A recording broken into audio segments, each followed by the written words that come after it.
hopes are high after taking the showdown at the KC Corral.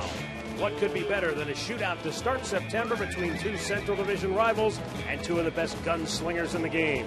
The antagonist, David Price, he of the Southpaw Trigger, against Cool Hand Corey Kluber in a Labor Day clash next on Sports Time Ohio.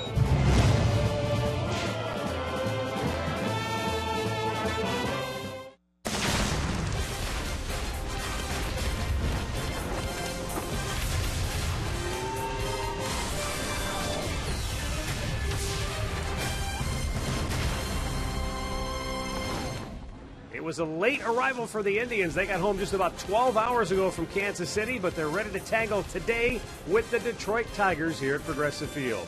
Hi again, everyone. Matt Underwood alongside Rick Manning. Hope you're enjoying your Labor Day festivities. The Indians will get a chance to finish up that game against Kansas City. They need 3 outs to get the win. They'll do that here on September the 22nd when the Royals come in for their regularly scheduled series. As for the Indians and the Tigers, what a matchup. Corey Kluber will go for Cleveland. Rick, the Indians had the best ERA in the month of August in Major League Baseball at 2.57, and this guy's been leading the way all season long. Well, Corey Kluber has been the man to go to. He has been amazing. He's pitched well all year long. Even though he is coming off 2 losses, he's been very stingy. They haven't scored for him, but this guy has had a great second half. You can look at the ERA at 1.48. That's as low as it gets right there when you go back all those years. And Corey Kluber is the guy you want on the mound to start against the Detroit Tigers in this big 4-game series. They have everything in front of them. It's starting to set up like it did last year. Yeah, that ERA I told you about is for starting pitching. So the starters have been outstanding, and the Indians' bullpen, well, we know how good it's been all season long. David Price, he the recent acquisition of the Tigers, but it hasn't worked out the way they thought it would to this point. Well, he's made 5 starts for the Tigers in the month of August. He's 1-2. And in his last start, he gave up 9 consecutive hits to the Yankees. Believe it or not, hard to believe, and even in the 2 innings that he pitched, he gave up 12 hits. But this is a guy, he's going to have a chip on his shoulder right now. He's going to want to rebound. He's pitched well in his career against the Indians. He's 5-1 in the 7 starts. But that's hard to believe, isn't it? David Price, 12 hits in 2 innings, 9 consecutive hits. I still don't believe it if you didn't see it. He said after the ballgame that when he was out there during the game, he didn't realize that he didn't have good stuff. That's how bizarre it was for David Price and the Detroit Tigers. The Indians, well, they've gone 7-5 against the Tigers so far this year, and they'll need to continue to play well against Detroit if they want to keep on moving up in the standings. The play-by-play is coming up next.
McDonald's. I'm loving it.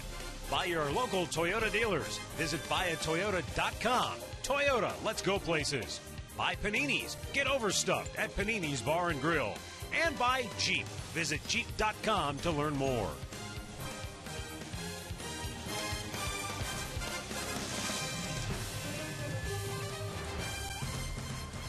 I feel like a fresh one of those fresh daisies on the side of the road that just got run over by a truck.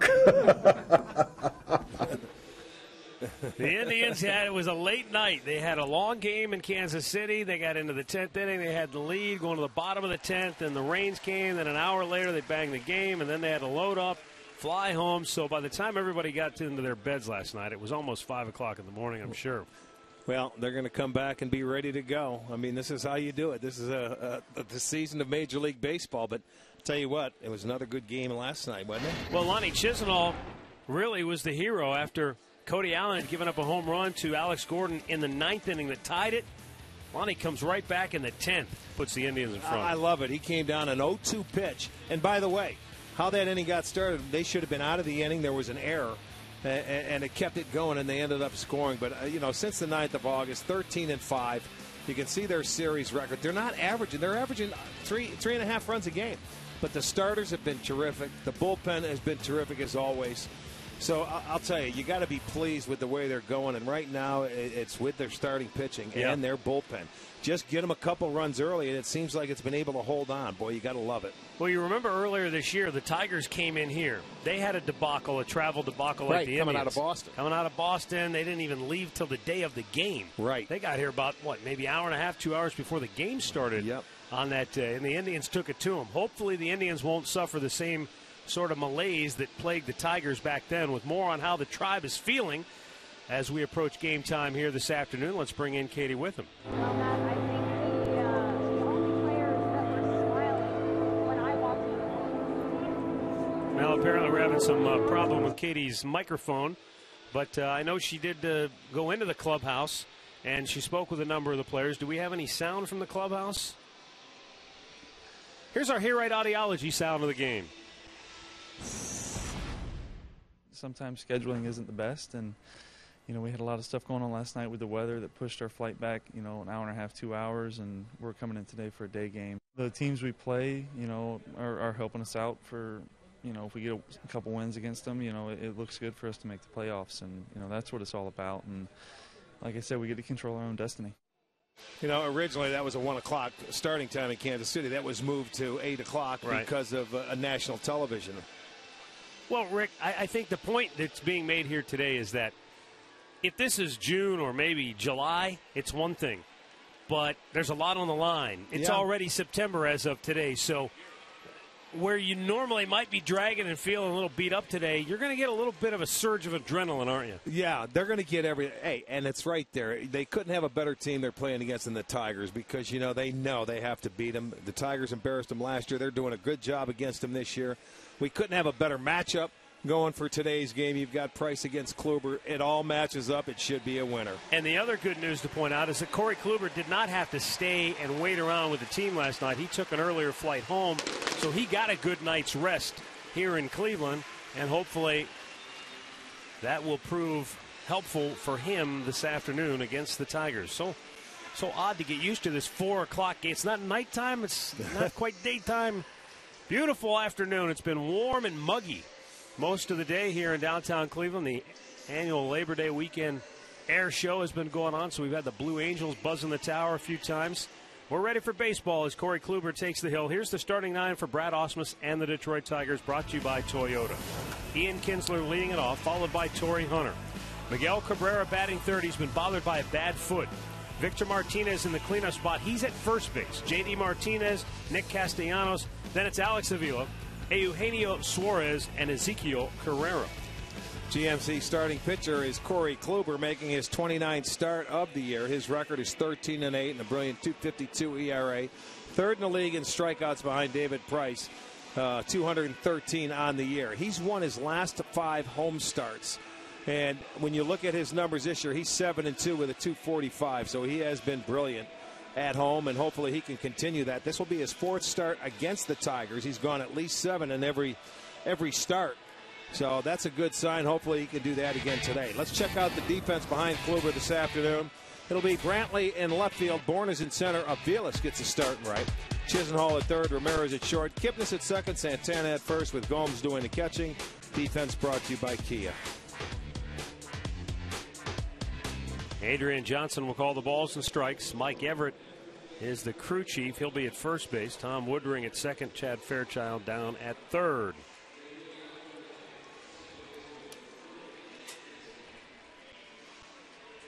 And so we are ready to go.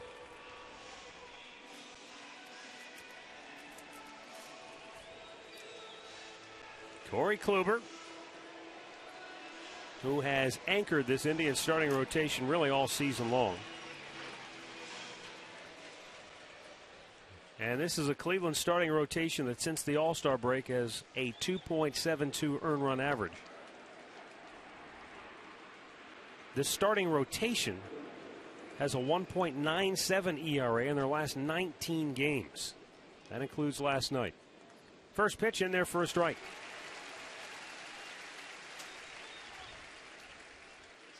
In those 19 games, 120 strikeouts, 33 walks. Just a bit outside, 1-1.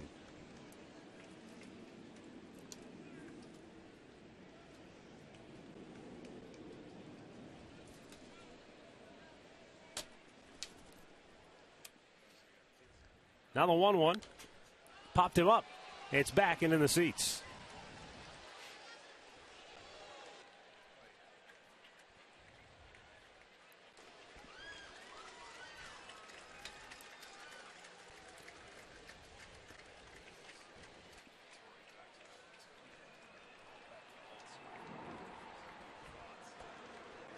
Ian Kinsler batting .280 on the year. 35 doubles for the Detroit leadoff man as he drives this one to right field. And a long run, can't get to it. Aviles dove but could not come up with it. And Kinsler's going to go for 3. And he is going to make it. Chisenhall came off the bag to field the throw from Aviles. It's a leadoff triple for Ian Kinsler. Well, it's one of those plays where Kinsler doesn't drive the ball a lot the other way. He's more of a pull hitter. But with the 2 strikes, he ends up taking it the other way. And it's slicing away from Mike Aviles out there. It was a high fastball. He left it upstairs. And Mike probably should not have dove for this ball. He should have let it hit. And it still might have been a double either way you look at it, but it would not have been a triple. So you try and save a base, but he thought he was going to get there, but he wasn't close to it. You know, he tried to smother it, and he face planted in there. So it'll be a leadoff triple for Kinsler, his 4th. And that brings up Torrey Hunter. Infield back as Hunter stands in against Corey Kluber.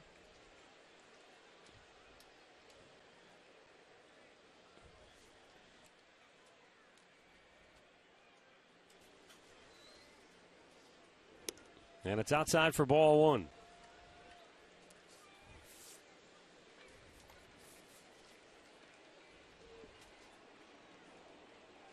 Torrey Hunter batting .310 with 34 runs batted in his last 49 games. Back out of play. Maybe a few distractions for a little while today.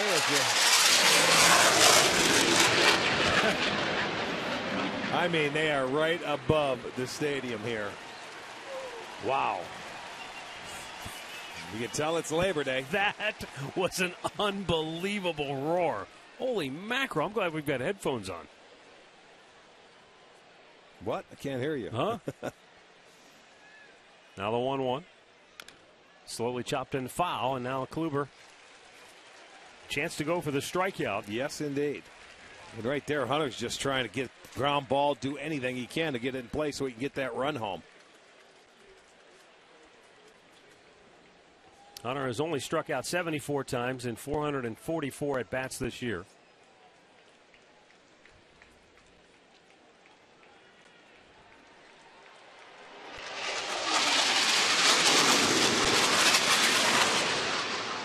Wow. I mean, well, holy these guys, smokes. Yeah, you have to step out. I mean, it is. If that's mid-pitch, you have no chance. No. Well, I only saw 2. There's got to be a couple more around. They're lurking. Now the 1-2. Swing and a miss. He struck him out with an assist from the Blue Angels. He threw him a nice cutter right there for strikeout number 214. I thought he was going to go with the slider, a little more depth. He went with a nice cutter that was started on the outside edge. Great control of this pitch. Hunter thought it was a fastball, and he will go down. That'll bring up Miguel Cabrera. And Miguel Cabrera, we know, has had tremendous success against the Indians. He's had great numbers against Corey Kluber, but he's slowed lately. He's just 1 for his last 12 on this current road trip for Detroit. Sat out yesterday with a sore foot and takes a fastball for strike 1. He's got a bad right ankle. He hasn't been able to drive the ball or push off. His power numbers in the month of August are not good at all. You know, even though this guy, as you see the numbers against Kluber, they're spectacular. You know, this guy has been hurt and has been for a lot of the year. He still has 91 ribbies, so he's very capable. Driven down the left field line, and that is gone. There you go. Bad foot and all, Miguel Cabrera continues to do what he has done against the Indians throughout his career. And a 2-run homer gives Detroit a 2-0 lead in the first. And that was just a line drive. For Cabrera, his 18th home run, 92nd and 93rd RBI. He was off, and that ball is going to be middle in. Changeup. The changeup came inside to him. He thought he might have him off on the front foot, and he hits it into the home run porch.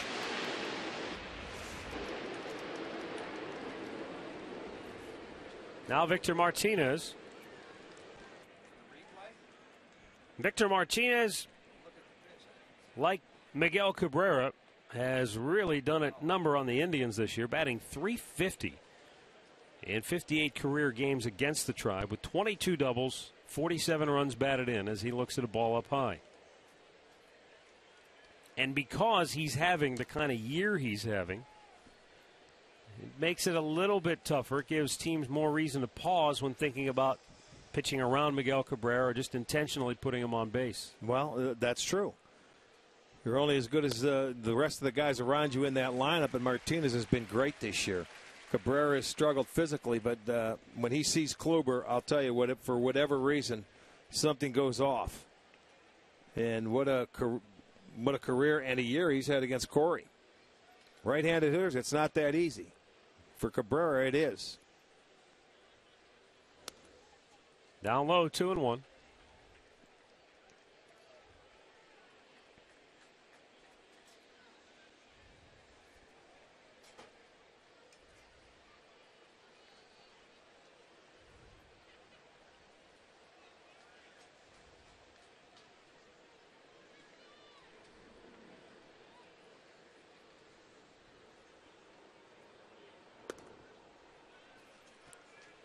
Three and one.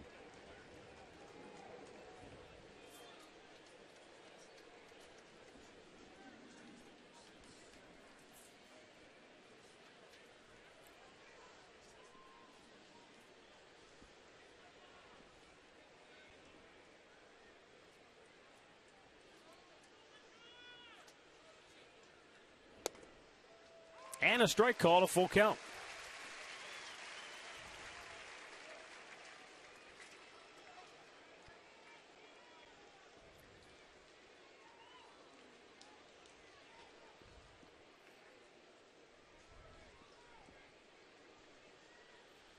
Payoff pitch. Well, I guess it's inside, ball 4.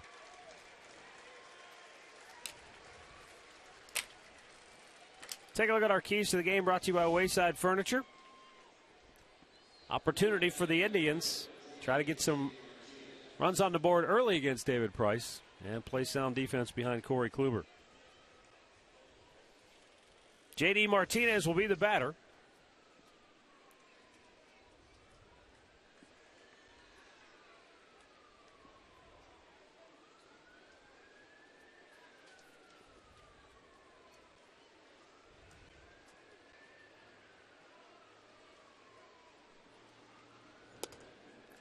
This Martinez is 0 for his last 10 at the plate. Got off to a tremendous start this year.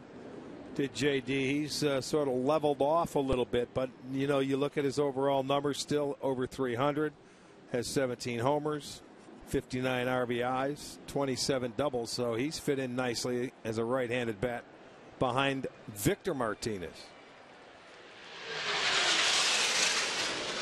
Wow.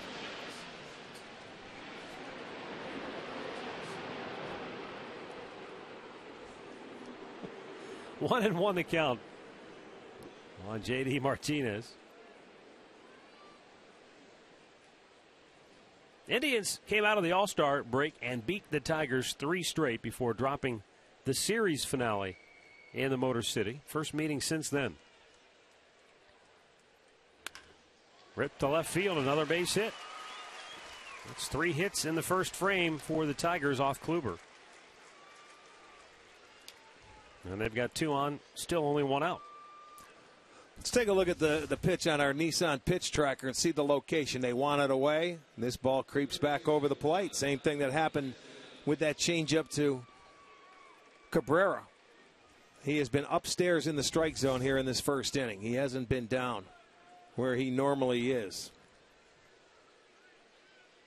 So Yan Gomes will go have a little chat with him. Still just the 1 out. And the batter is Nick Castellanos.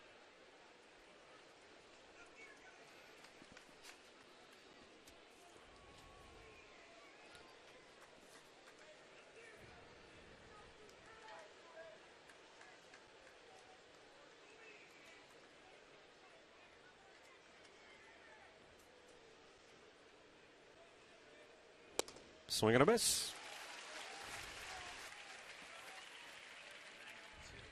Castellanos,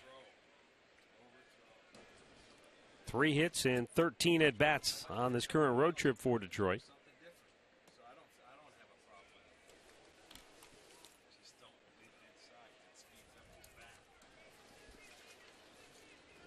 Swung out and missed. It's 0-2.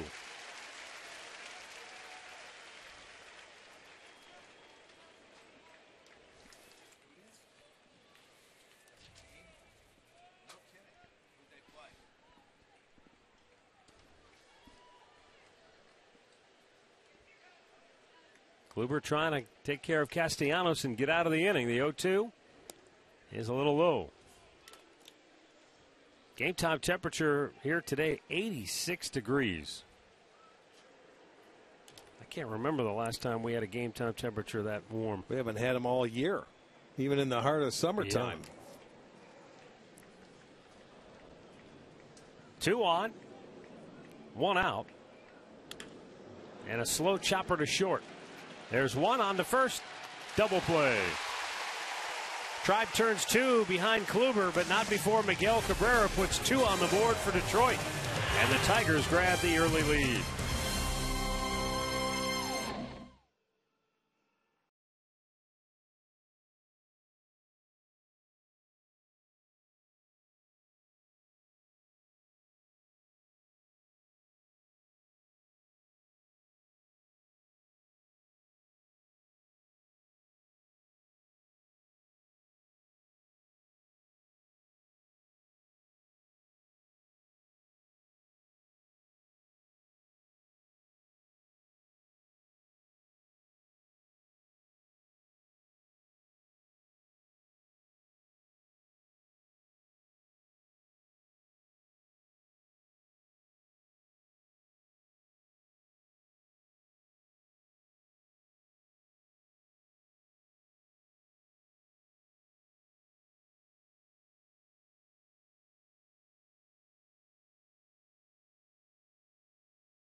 David Price on the hill today for Detroit. Let's take a look at the Indians starting lineup. Brought to you by Progressive. Michael Bourne in the leadoff spot, followed by Jose Ramirez. Michael Brantley will bat third. Then it's Carlos Santana, followed by Jan Gomes, and then Jason Kipnis. Mike Aviles, Jesus Aguilar back with the Indians, getting the September call-up, will DH and hit eighth, and Lonnie Chisenhall will bat ninth. GMC starting pitcher David Price. He'll be making his sixth start as a member of the Tigers today. But overall, his record is 12-10 with a .332. He's having a fine year. He has 224 strikeouts. He's got a good fastball changeup to go with that slider. So you got to try and get him early if you can. Let's take a look at that defense behind Price. It is our Kia defense. It looks like there's J.D. Martinez in left. Carrera gets the start in center. Torrey Hunter in right. Castellanos at third. Suarez at short. Kinsler at second. Martinez at first. Avila behind the plate.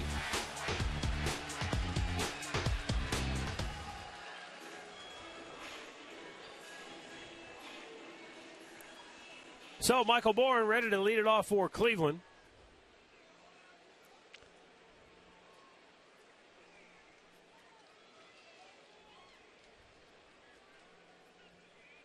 Bourne batting .264 on the year.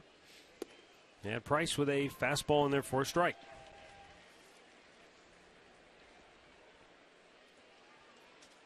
Bourne was just 1 for 14 in the series in Kansas City. Hit a couple balls very well last night to left field that Gordon made a couple of nice plays on.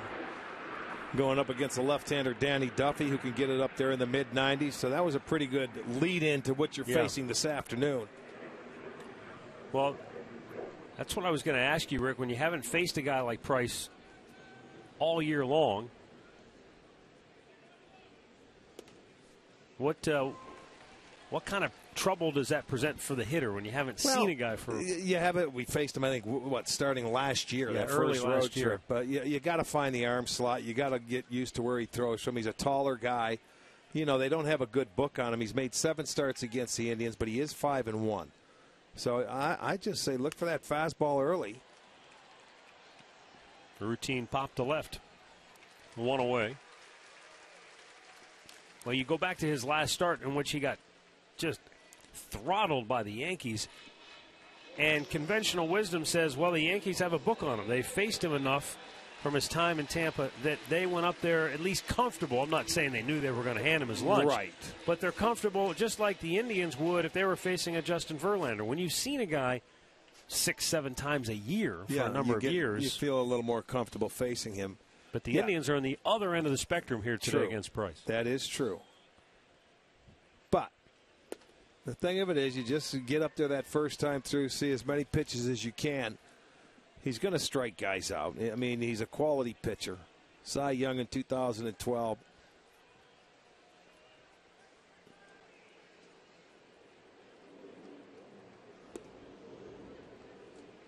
You move it around. You hope you get a couple guys on base and you hit one. He's given up 23 home runs this year. 14 solo shots, 5-2 runners, and 4-3 runners. So you get a couple guys on base and hopefully somebody can go yard. You know, Katie asked the question when Carlos Carrasco made his last start. Everything Carrasco has done to this point, so positive, so successful as a starter, has been out of the stretch. When you watch David Price pitch, it's almost this like is technically a windup. Right. But there's no momentum. There's nothing. It's just as though he were pitching right out of the stretch. It's like walking on a balancing beam. He's just getting his motion set to he's on even balance. Yeah, he moves a foot. He moves 1 foot, then he moves the other foot, and then just drives off the rubber. He's going to have a little edge to him today, wanting to come back and show these guys that, hey, 9 consecutive hits. You can't do that in batting practice. For whatever reason it happened. Victor Martinez backs up to grab it. 2 down. You know, and then you look back, and he had a start before the Yankees where he gave up 1 hit in the ball game. 1 hit in his 8 innings. That was down in Tampa. He ended up getting beat 1-0. So he went from 1 hit to giving up 12 hits. And 1 hit in 8 innings, 12 hits in 2 innings. So he couldn't explain it. No. You know, after his start, he said, I didn't feel like I didn't have good stuff. And he knew it was the worst start he's ever made in his life, even in high school, wherever you want to go.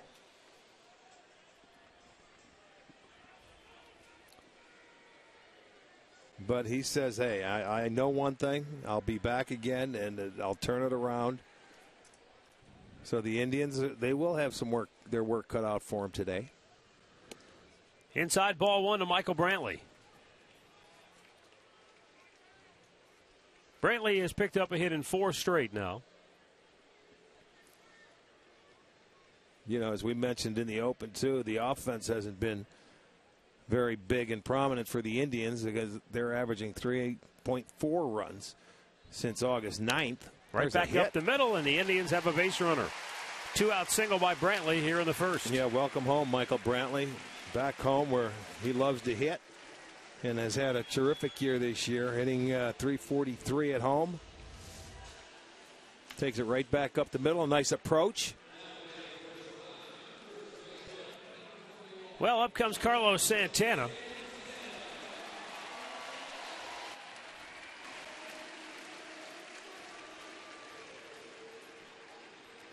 Santana 5 for 12 in his career against David Price.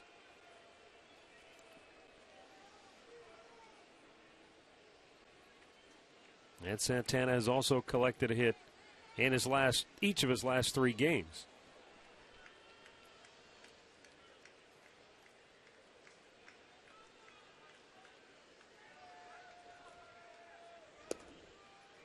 Takes a look at the ball down low.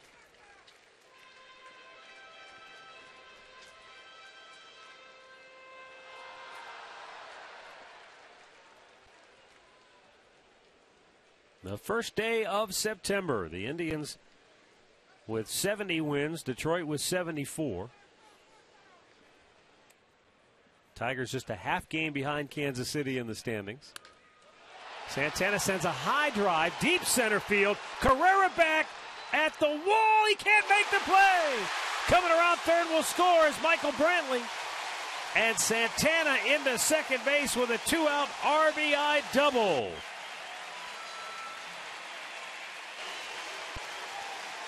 Looked like he might have had enough to get out of here, but that ball sort of just floated down at the wall. Carrera couldn't make the catch. Looked like it might have been a fastball middle in. This will be our McDonald's. I'm loving it. There it was. Fastball, belt, got under it. Watch Carrera go back. He had one more step to get back to the wall. In my opinion, as a center fielder, he could have made that catch if he got back to the wall. He was short. He still could have caught it.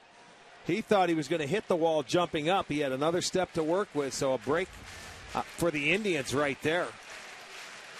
And now this crowd getting into it as Yan Gomes steps to the plate. Gomes having a fantastic year with 17 homers, 54 runs batted in. He went 7 for 14 in that series against Kansas City.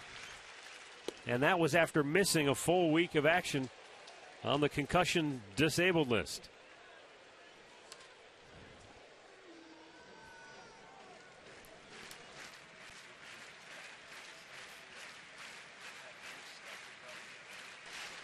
Santana, the tying run, in scoring position. Boy, is it good to see the Indians come right back and answer here in the bottom of the first. Swung on and missed. It's 0-2. Good changeup there by David Price.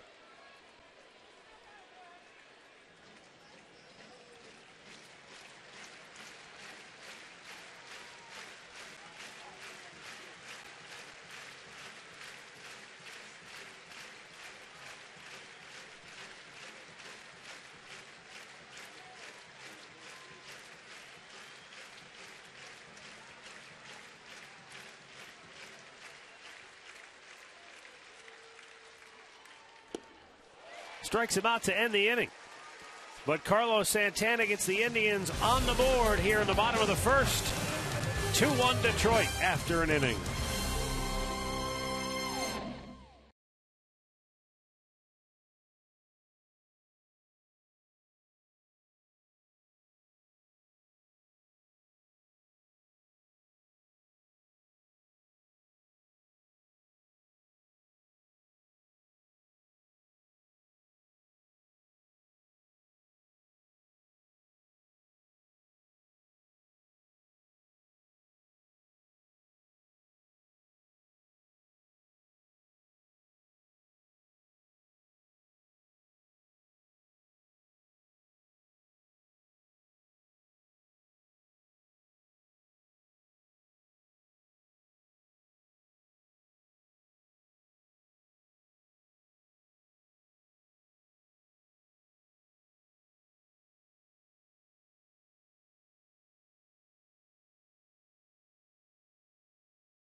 your Northern Ohio Honda dealers.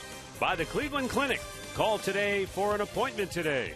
And by the Northeast Ohio Ford dealers.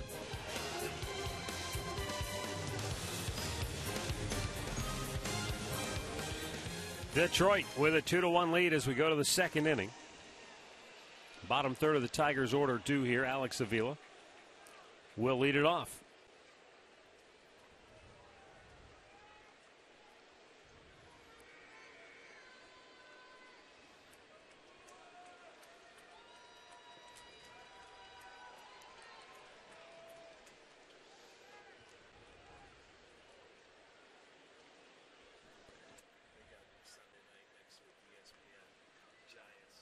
Kluber delivers, and it's outside, ball one. For those of you who watched last night's game and maybe fell asleep or didn't get all of the information, the Indians came back to take a 4-2 lead on the Royals in the top half of the 10th inning. And before the bottom of the 10th could begin, rains came, the tarp was pulled, and there was about an hour rain delay, and then they officially halted the game. So it's a suspended game, which means they'll pick up where they left off.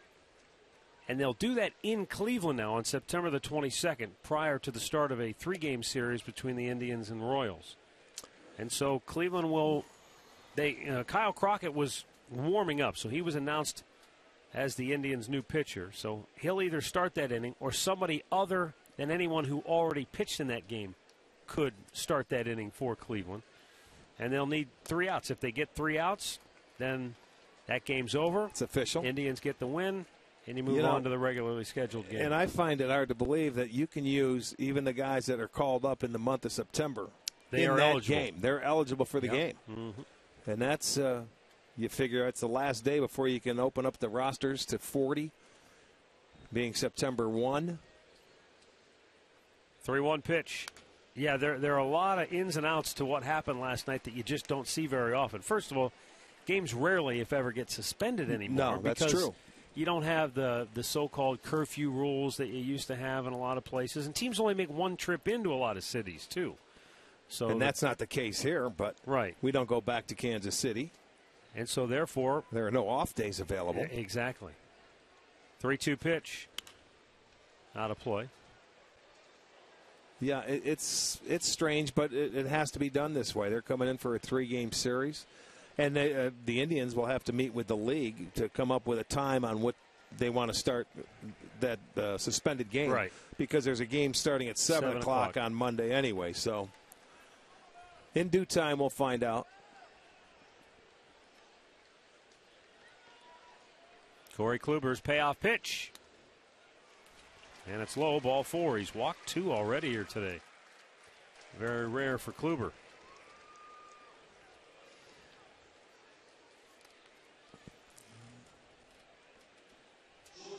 Stat of the game brought to you by Buick. Best overall ERA since the All-Star break belongs to Tampa Bay, then Seattle, and then Cleveland. Well, I'll tell you, that's a pretty good run to have an ERA of under 3. You can see the 4 teams that are. Baltimore just a touch over.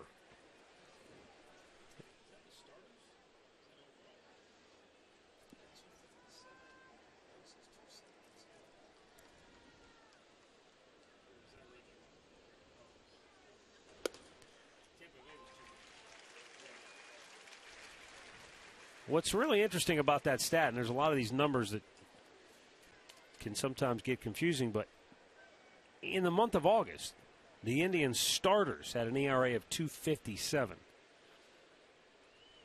And you want to talk about something that just kind of came out of nowhere. Because if you look throughout the season, the Indians starters now, in April, 4.82. In May, 4.41. In June, 4.14. In July, 4.32. In August, 2.57. With all the Where kids. did that come from? Right. I mean, that's extreme difference. It's one thing if you see sort of a steady move in that direction.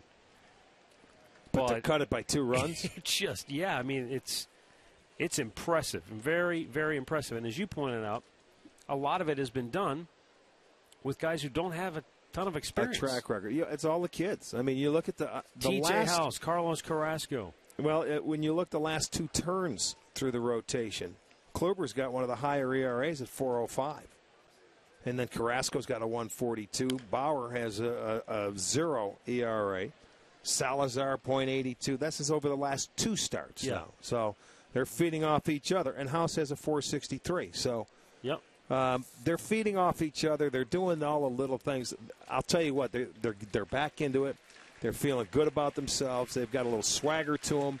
And these pitchers are taking it in stride. They're going out there. That's why I say get them in the lead early, because then they run with it from that point on. Well, they weren't able to do that today, but they did respond in the bottom half of the first. Eugenio Suarez awaits the 0-2 offering. Swing and a miss. He struck him out. Second strikeout of the day for Corey Kluber. Give him 215 on the year. Comes with just a good fastball. He's going to get the swing. There it is, a little movement running in on him. Gets the swing and miss, his second strikeout. First out here in the second inning. So on the 0-2 pitch, he puts Suarez away. And now former Indian Ezekiel Carrera. See, this is what I don't like, what I'm seeing right here early in the ball game from Kluber. There you go. Double play ball. Kipnis. And nicely turned by Ramirez. Back-to-back innings. Kluber gets a 2-for-1 ball. 2-1 Tigers, middle of the second.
David Price allowed a run on 2 hits in the bottom of the first with more on the Tigers left-hander. Let's bring in Katie with him. Matt, when Terry Francona was asked about facing David Price today, he said, man, he has everything that you want in a pitcher. He's strong, durable, dominant. He's aggressive. So the thing for the Indians today is to come out and be ready to hit and do it early in this game, guys.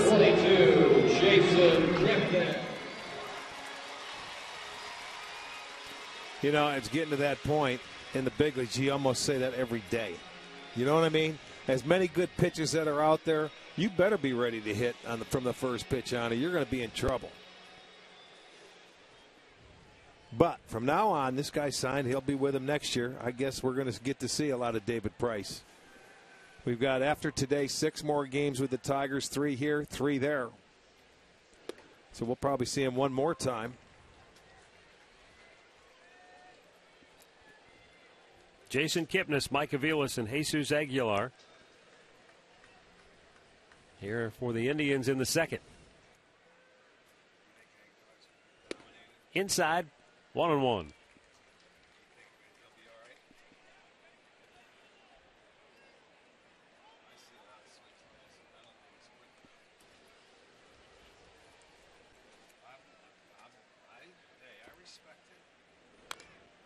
And a foul by Kipnis.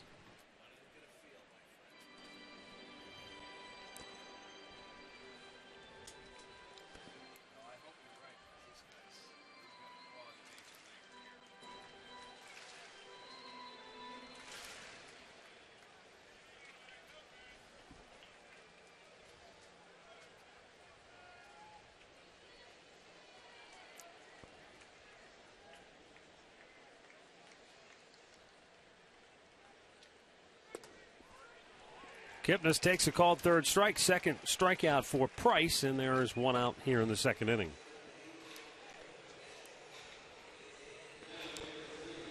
Well, it's the At-Bat Labor Day sale. You can save 50% and get MLB.com at Bat Premium Features for only $4.99. Follow every Indians game with live look-ins, replay reviews, live radio, the MLB Game of the Day, and more. Download the App Store or visit Indians.com.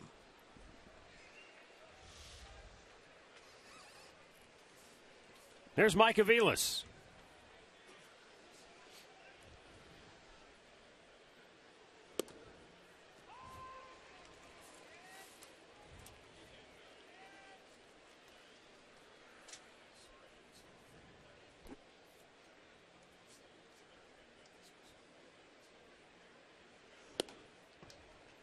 Mike 0 for his last 9 at the plate.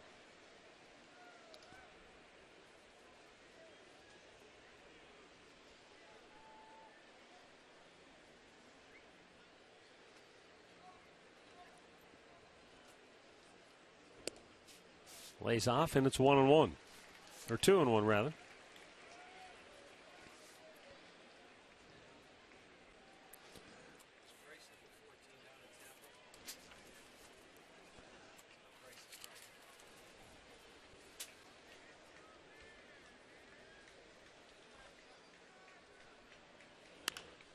Aviles pops one in the air, right side of the infield. Ian Kinsler makes the grab 2 away.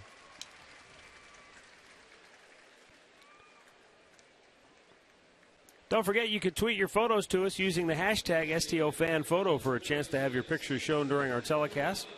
It's all courtesy of AT&T.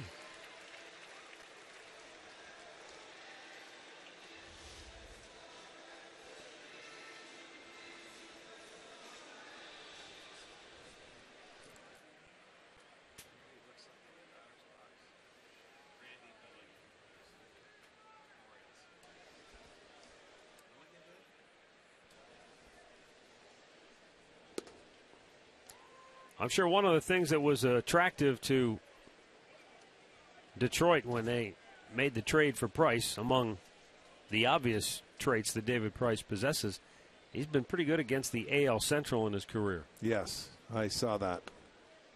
Now a 19-9 mark with a 2.75 ERA. Again, it's like what you brought up when you said, okay, it's like us facing a Verlander. You know, you send him into another division, I guarantee he dominates. Or Scherzer, guys that they don't see. Yeah.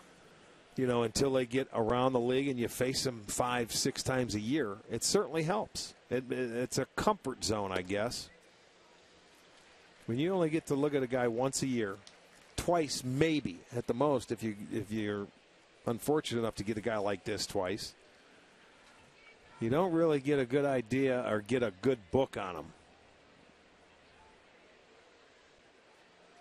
Jesus Aguilar back with the big league club, takes outside. 3 balls and a strike.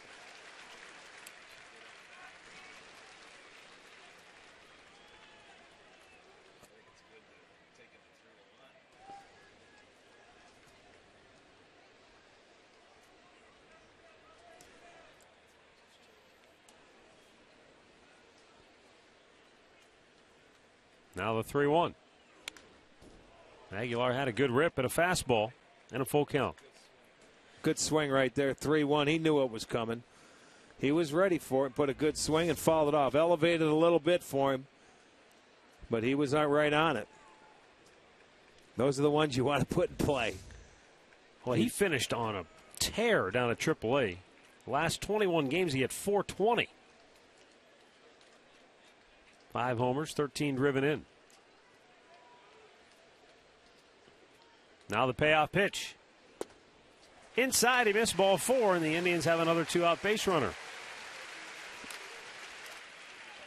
Well, you could just tell by the way he was offering at pitches and not offering at pitches in that at-bat that he's pretty locked in. He's seeing the ball really well. Well, that's, I consider, a good at-bat right there. You take the walk. He had a one good swing and fouled it off, so at least he got a good look-see that first time up.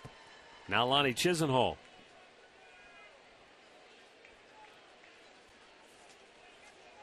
He only had one at-bat last night, but he made it count.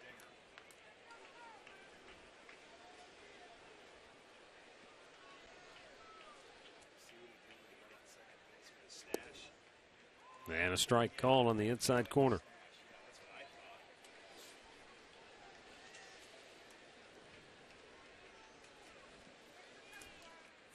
Lonnie batting .347 on the year against left-handers and 1 for 3 in his career against David Price. That one was a home run. It was a 3-run home run down in Tampa. Yep.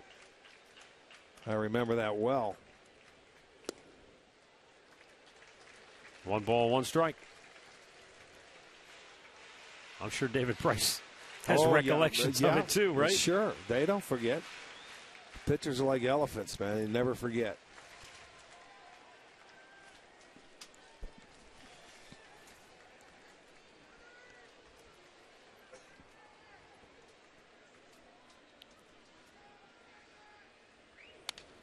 Good cut. Fouled back 1-2.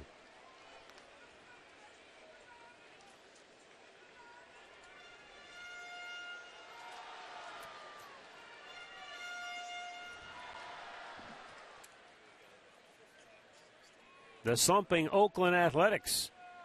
Losers of 4 in a row, beaten up on Seattle early.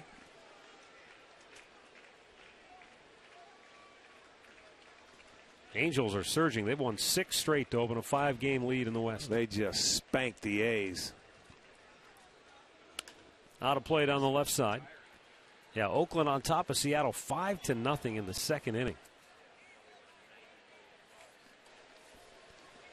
How about Adam Dunn? He went deep. 2-run homer in the first. That had to be his first at bat. Sure it was. Bet it was. 2 in the first. Nice pickup. He said he'll probably retire at the end of the season, but he said, you know, this is my shot. He's never been in the playoffs. Hard to believe as long as he's played. Now the 1-2. Up the first baseline, fair ball, gets by Martinez. Down the line it goes. Aguilar will make it to third, but he'll have to hold there. Well done by Lonnie Chisenhall. Literally pulled it right over the bag, and Victor Martinez couldn't get to it.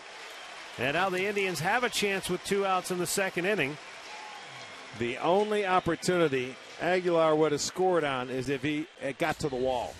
You know, it just gets over the bag. Lonnie did a nice job of getting down and hitting that ball, but it just never got to the wall. Torrey Hunter able to cut it off. You see, it gets off the sidewall. If he had to go to the wall, he would have scored, but he couldn't do it, so he got to hold him up. It's another double for the Indians. But Chisenhall, a nice at-bat. Look at him go down and get it. Nice low ball hitter. How about those left-handers? That's why it didn't go all the way to the wall. It hit it right around the trademark. Yeah, sure did. That was a good shot right there. Tigers corner infielders even with the bags. Here's Michael Bourne. And a swing and a miss.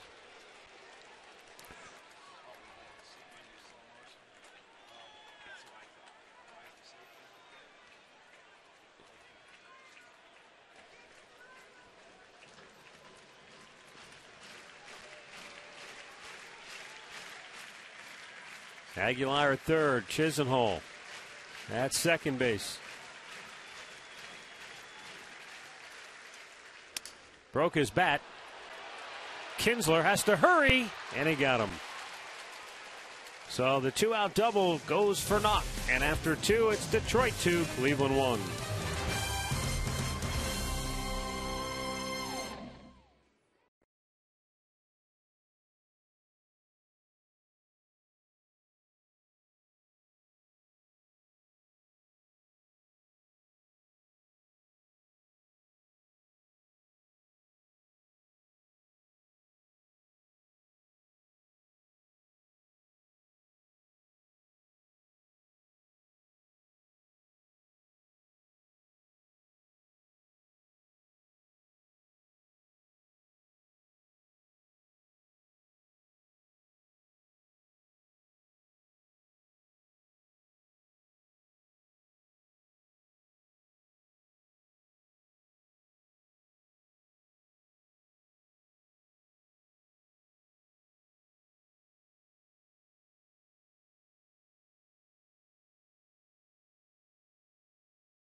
Quite a bit of action in this ball game.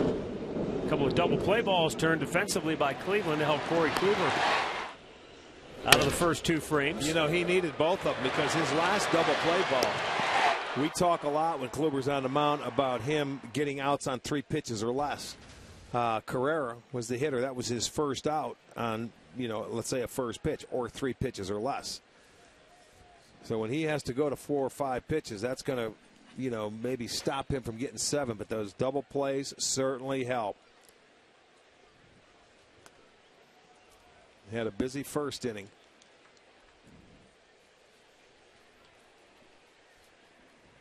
Ian Kinsler tripled on the right field line in the first inning. He hit a ball that Mike Aviles went after, gave it a full diving effort, but he was about 3 feet shy of coming up with it. Yeah. And the ball bounced by him, and that allowed Kinsler to get to third. You know, it becomes a moot point after Cabrera hit that ball out of the ballpark. But, you know, you don't want to give up extra bases, especially leading off a game or something like that. Jose Ramirez flips it over, 1 down.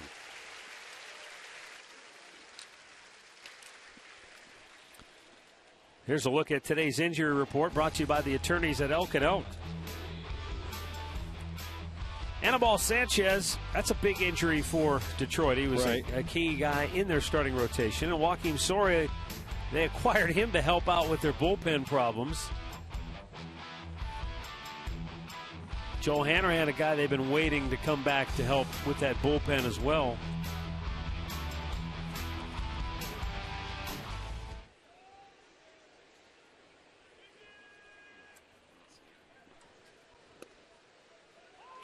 Torrey Hunter takes a strike.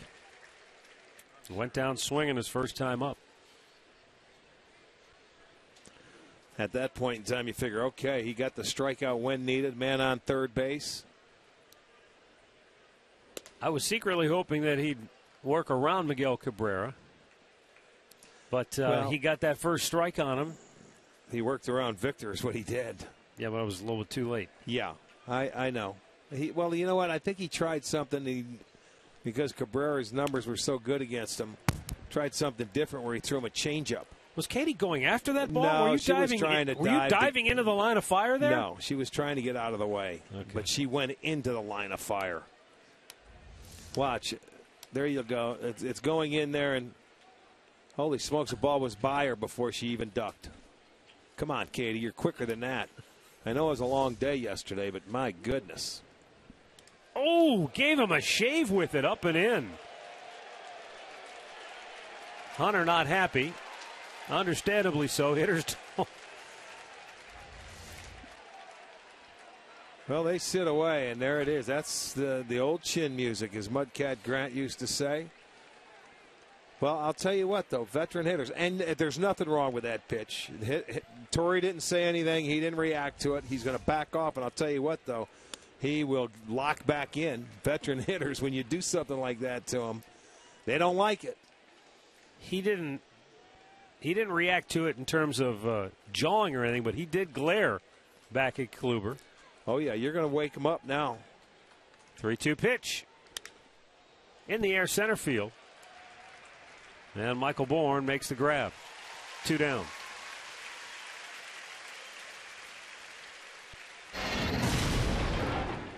In the first inning, Miguel Cabrera hit the 20th home run of his career in this ballpark, giving him more home runs than any opposing player here at Progressive Field. Hard to believe. He's the first opposing guy to get 20. If anybody has to get him, I can see it would be him. I would have thought Paul Konerko maybe. But Miguel Cabrera is the first. Drives this one off the end of the bat into right field. Mike Aviles can't get there. So the inning will stay alive. Well, it's scored as a base hit, but it's certainly a ball that Aviles should have caught. Look at, he didn't break in on it. Now by the time he picks it up, you see with Cabrera hit, you see the big swing, and you know he's got power, but he was fooled by that swing, and it'll go as a hit, but it should have been caught.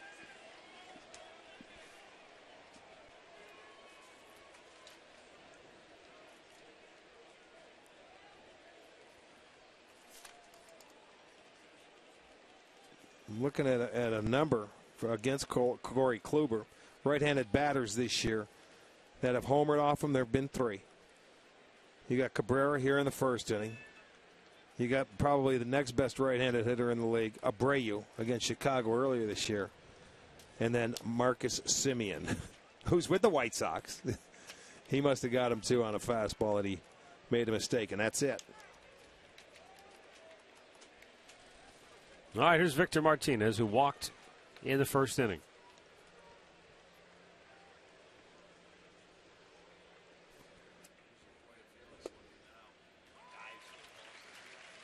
Victor takes a strike.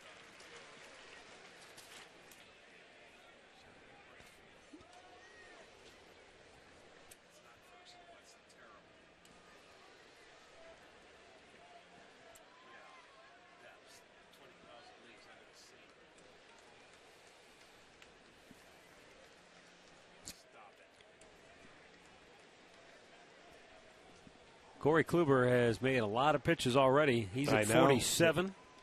Well, he was the first inning. He was upstairs with everything. And a strike called. And right there, you get an extra out in the inning. So he's going to have to. We'll see how many pitches it takes him to get out of this inning if he can retire Victor Martinez.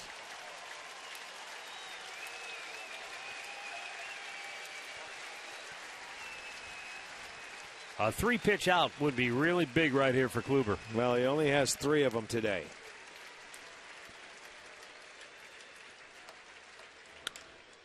Instead, it's hammered to deep right field and gone. There's the extended out in the inning. How do you like that on an 0-2 pitch? Victor Martinez with a 2-out, 2-run homer. And the Tigers pounce on the defensive miscue to make it 4-1. Well, both Martinez and Cabrera, I mean, they put on great at-bats against Kluber.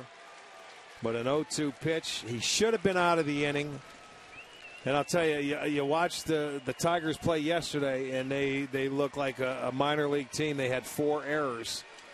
This is certainly something that could get them going. 0-2 pitch, look at it, upstairs and up out over the plate. Kluber doesn't have his command of his fastball today. Second home run allowed, both of them 2-run homers. That's how the Tigers have 4 on the board. And it's been the big boys.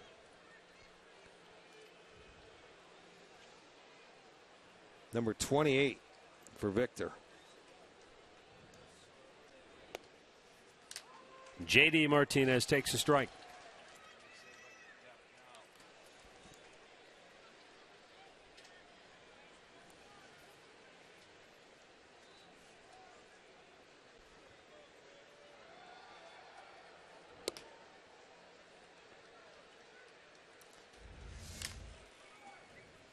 Take a look on our Phantom Cam. Look at where he meets the baseball, how it's elevated, belt high, and then just the follow through, the extension.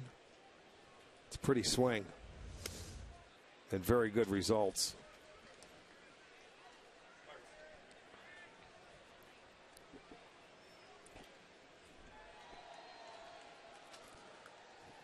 The first time Kluber's given up 2 home runs in a game this year.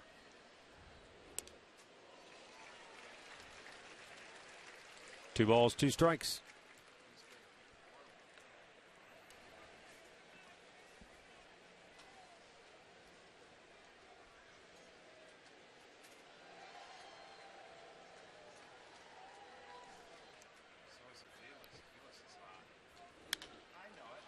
There's another drive to deep right field. This baby is going, gone. And Corey Kluber has been rocked with 3 home runs by the Tigers already here today, and it's 5-1 Detroit. Well, they're trying to make a statement here in game 1, and they're doing a pretty good job. They've allowed 6 hits, and we are only in the 3rd inning, but all this coming when they should be out of the inning. Remember, when I talked about the pitches and the outcome after that third out should have been made by Micah Vilas in right field. And I'll tell you what, it's a 3-runner. That's tough to come back from. That hurts.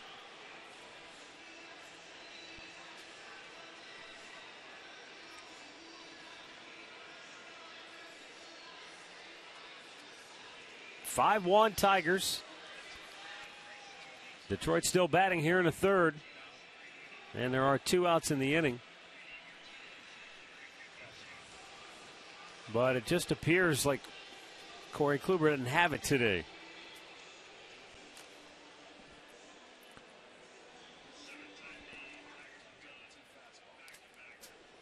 Kyle Crockett is getting loose in the Indians' bullpen. The left-hander just now starting to throw. And Nick Castellanos to the plate. Castellanos hit into a double play to end the first inning. Takes a strike.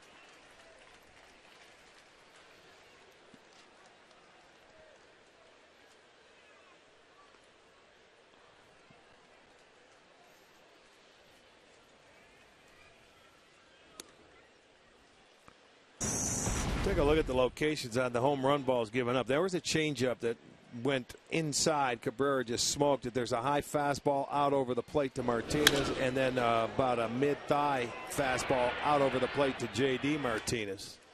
Castellanos yanks one to left center field. Bourne over to cut it off. 3 straight. I'm saying 3 straight hits. 4 straight have reached. Not counting that first one. Oh, I got you. You're saying that should be an error. And I agree, because you know what? Those are all earned runs. Alex Avila is going to be the batter.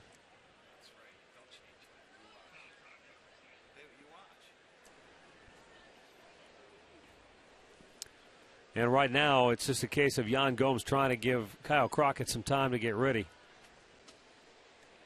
And here comes Terry Francona. That will be it for Kluber, his shortest stint of the year. And a tough one at that. He allows 5 runs. And the Indians trail it by 4 here in the third inning. It's our Cleveland Clinic call to the bullpen. And Kyle Crockett, who was going to be pitching in the bottom of the 10th last night in Kansas City, instead will come on in the third inning today here in Cleveland.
Two outs, nobody on base, and a fly ball to right field that Mike Aviles just plumb didn't catch. No other way to describe it. Then Victor Martinez on an 0-2 pitch, homered.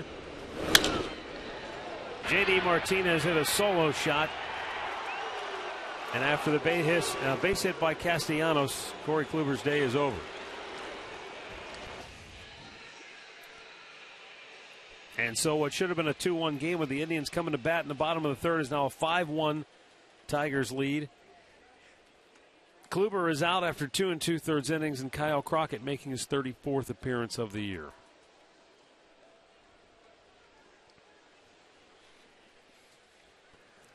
Alex Avila walked his only time up.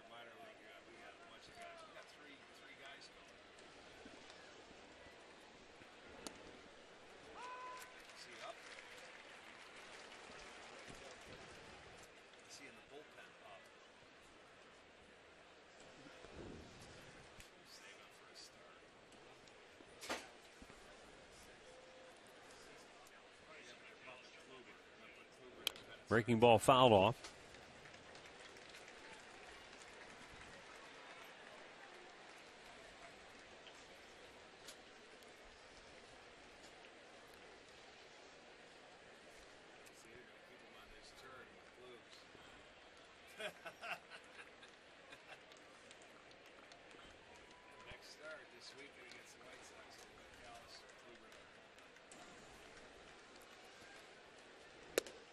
Just off the plate, 1-2.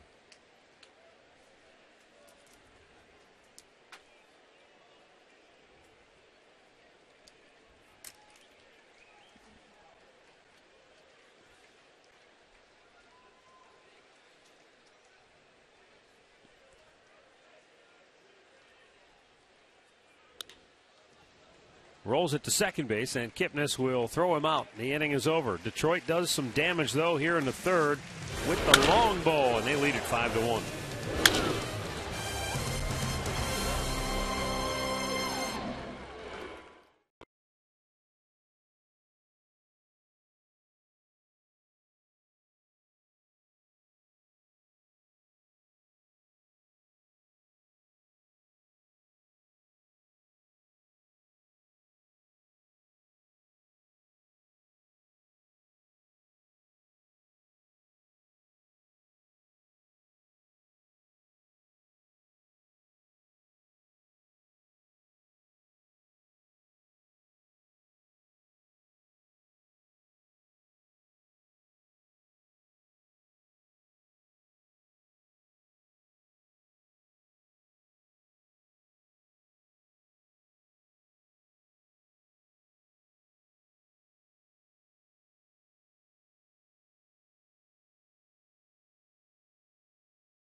For Miller Time, brought to you by Miller Lite.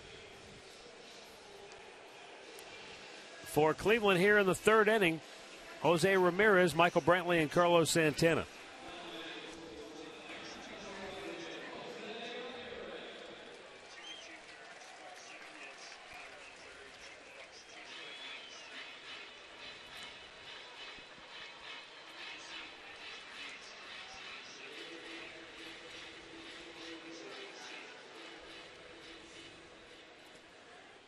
Well, it was David Price in his last start that went the 2 innings and was knocked out. Today, it's Corey Kluber, who went 2 in his 2/3.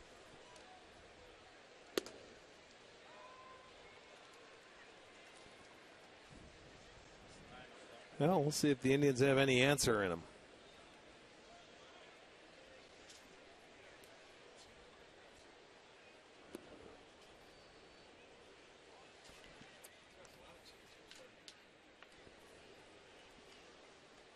Ramirez popped up on the infield his only time up.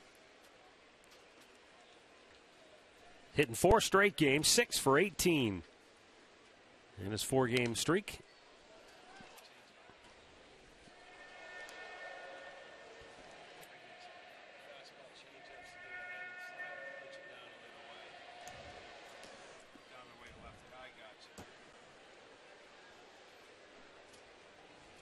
How about today in Atlanta? They were no hit.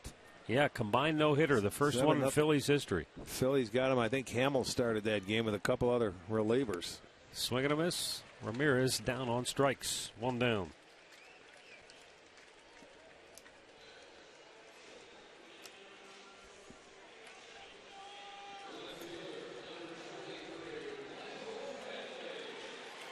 That'll bring up Michael Brantley. He singled and scored the Indians' only run.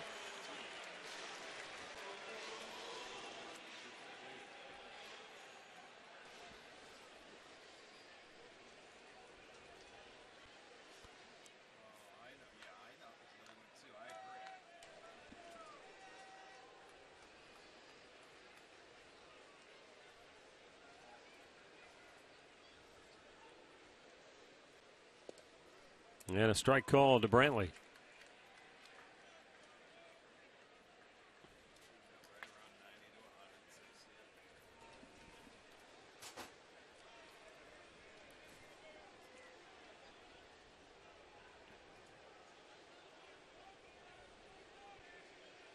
The 0-1 offering outside. I was thinking back to Kevin Millwood started a game that the Seattle Mariners, they had a combined no-hitter, and they used like 4 or 5 guys in that game. I don't remember who it was against, though. And then I think the Astros had a combined no-hitter in Yankee Stadium. And they used 6 pitchers. Okay. Was it Seattle, Murph, that you were talking about? Houston used 6 pitchers in that combined no-hitter against the Yankees. I think the White Sox did it against the Yankees. They used a number of pitchers, too, one time in Chicago. Recently? No. Long time ago? No, yeah. For whatever reason, it sticks. Gotcha. Now the 2-1. Pitch down and in. 3 balls and a strike.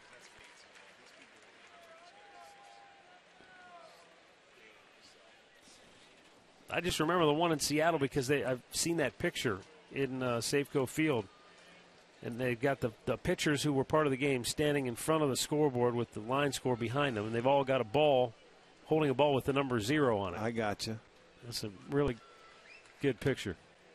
Ball 4. Brantley draws a walk as the Indians try to mount a comeback here in the 3rd. Carlos Santana doubled in the Tribe's only run on the 1st.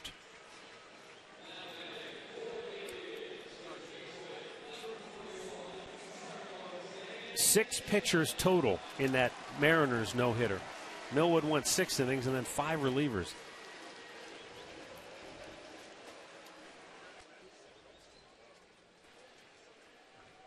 Charlie Furbush was part of that Seattle Mariners no-hitter. Lucas Luetke, Brandon League, Tom Wilhelmsen closed it out.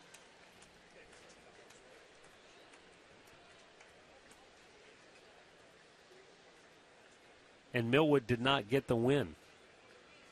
Tie score when he came out, huh? Uh-huh.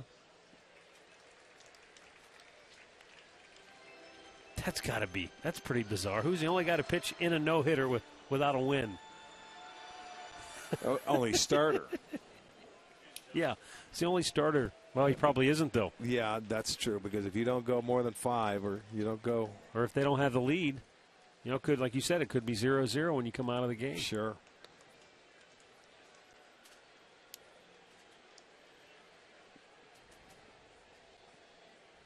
Santana almost hit one out of here in the 1st. It went for an RBI double off the. I'm not sure if the ball on the replay, it was hard to tell if it actually got to the wall. I think Carrera got back there and. He had a step to go, went off Carrera's glove. He jumped very high, but he wasn't back at the wall. He had another step to go. Changeup. It was a high fastball. Now watch when Carrera gets back. He's got about 3 more feet or 1 step to go. You see, he blocked it from getting the wall. Yeah. I don't know where that would have hit on the wall. You see, he's still falling back as he's going into it, and he still doesn't hit the wall, so that tells me he's got more room.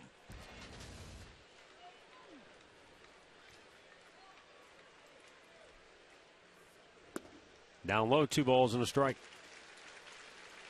Now you can see Price now going at changeups and sliders after Santana hit the fastball off him in the first at-bat.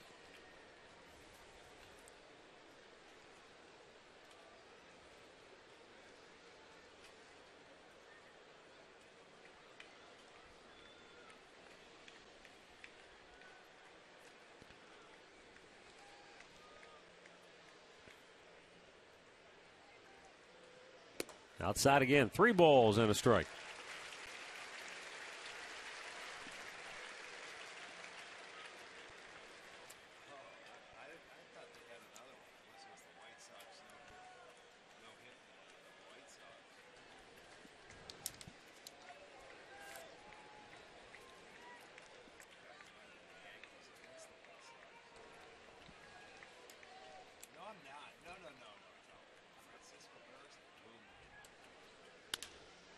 Double play ball to short on a 3-1 pitch. That's the way the day's gone so far for Cleveland.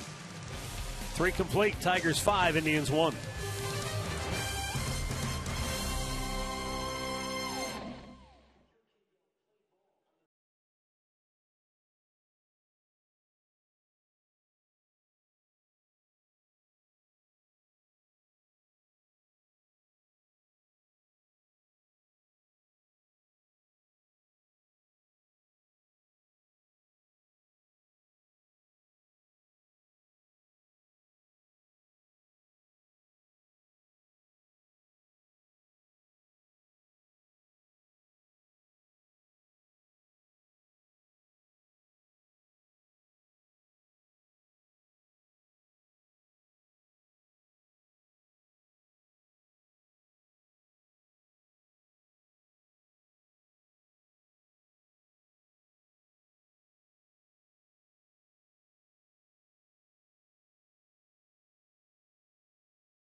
House, but wanted to take a moment to remind you, Detroit in town for a 4-game series. You can still get very good seats for as low as $10. Log on to Indians.com right now. Wednesday night, it's this guy, Danny Salazar, against Justin Verlander, a 7:05 start, so you want to be here. Again, log on to Indians.com. Matt, Rick, we'll send it back up to you guys.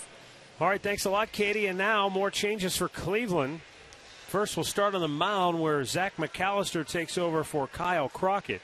Crockett got the last out of the 3rd inning. McAllister, first relief appearance out of the bullpen here in the big leagues.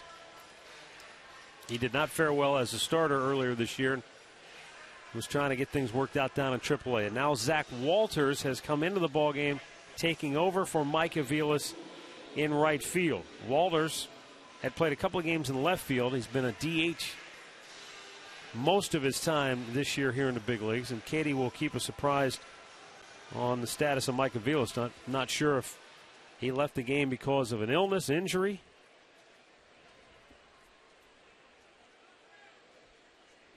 Yeah, Walters, by the way, 3 games this year in left field and 14 starts at the DH spot. Nice play by Lonnie Chisenhall, and there's 1 out here in the 4th. Now, this was in the 1st inning. This is the dive. And Aviles didn't make the play, but his head, I mean, he took, as you said, a face plant. I mean, he hit the ground right hard. down. Yes, he did. Wow. And he might have cut. Do you have glasses on there? Oh, yeah, I'm sure. Well, that got right there, that dive shows you shouldn't have been diving when you land like that. Almost wonder, Rick, and I know this may fall under the category of making excuses, but I wonder if watching Mike Jester there, maybe on that ball that was hit by Cabrera, it wasn't bouncing around on him when he was coming in, and maybe that's why he didn't make the play. Well, only he can answer that question. Well, he's out of the game. And Walters is in right field now. Ezekiel Carrera bounced into a double play in the 2nd inning.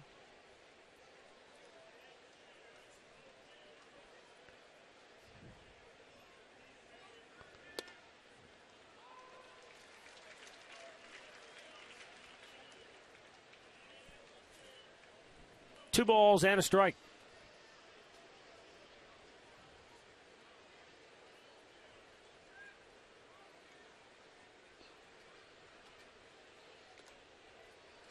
Foul tipped into the glove, 2-2.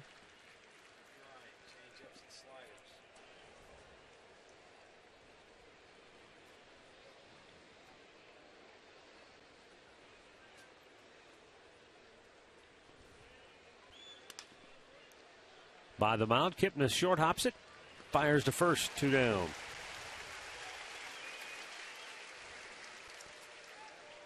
Log on to FoxSportsOhio.com while you're watching the game for a second screen experience. You can chat about the ball game with Joe Reedy and keep up with everything Indians.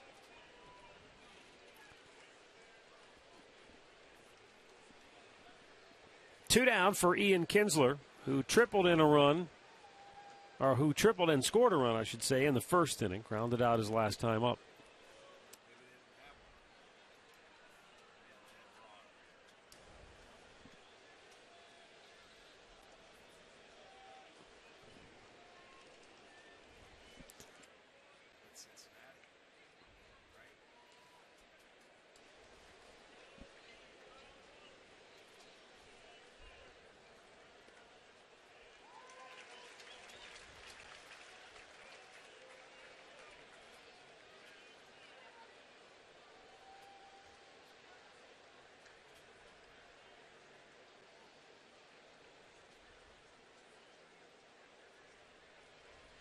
The 1-1.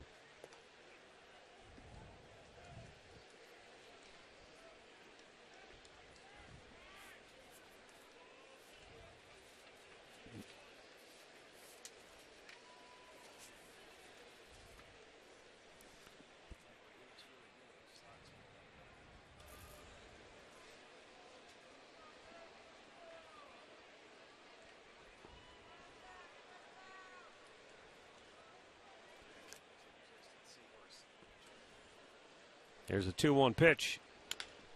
Tried to pull it, and it's a fair ball. And Santana can't come up with it. And Kinsler will go to second, and he'll keep on going all the way to third.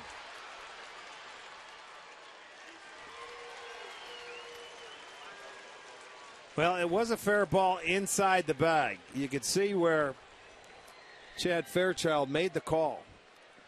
And I wanted to see the throw. I didn't really get a good look at what happened, if it was offline or not by Lonnie. Right there on the corner of the bag. And there's the throw offline.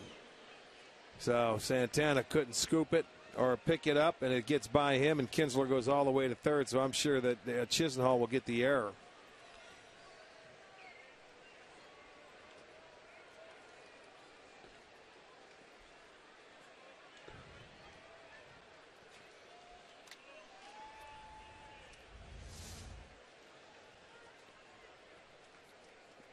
Torrey Hunter, the batter, 0 for 2.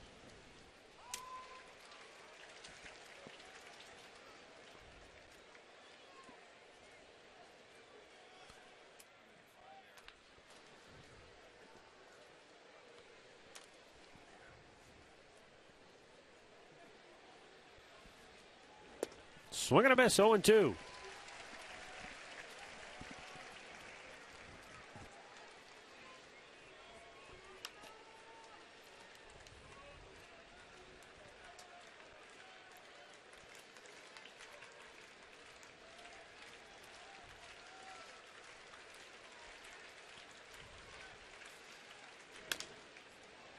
Up the middle, Kipnis is there. Jason plants and throws, and the inning is over. We'll go to the bottom of the fourth. It's Detroit 5, Cleveland 1.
September. Nice long homestand. Longest of the year, 11 games. 4 with Detroit, a weekend with Chicago. Then you get the makeup game against the Angels, and then 3 with Minnesota. And then the Indians will head out for their final road trip of the year, and then come back for the last 6 games at home to end the season.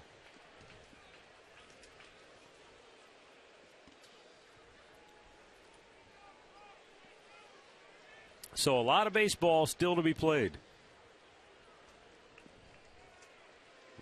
Thought it was interesting, too, that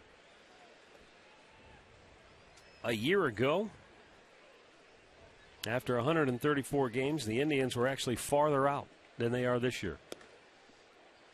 Well, you worked it where if they would have held on last night or finished that game, it would have been 2.5 of both Kansas City and Detroit, although that half game doesn't count until it is finalized here on the 22nd. So, but hey, a lot of baseball to be played, and you have opportunities. I mean, you don't have to go scoreboard watch, and you have, it's in your own hands. They've played their way back into it. They have Detroit after today, 3 more games here, 3 in Detroit. You get Kansas City one more time for 3 1/3 games. Let's put it that way. Yeah. A high pop on the infield. Martinez, Victor.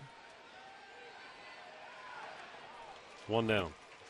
Well, last year at this time, the Indians were 7.5 out in the division, 4.5 back in the wild card. They started today, 3.5 back in both races. Okay.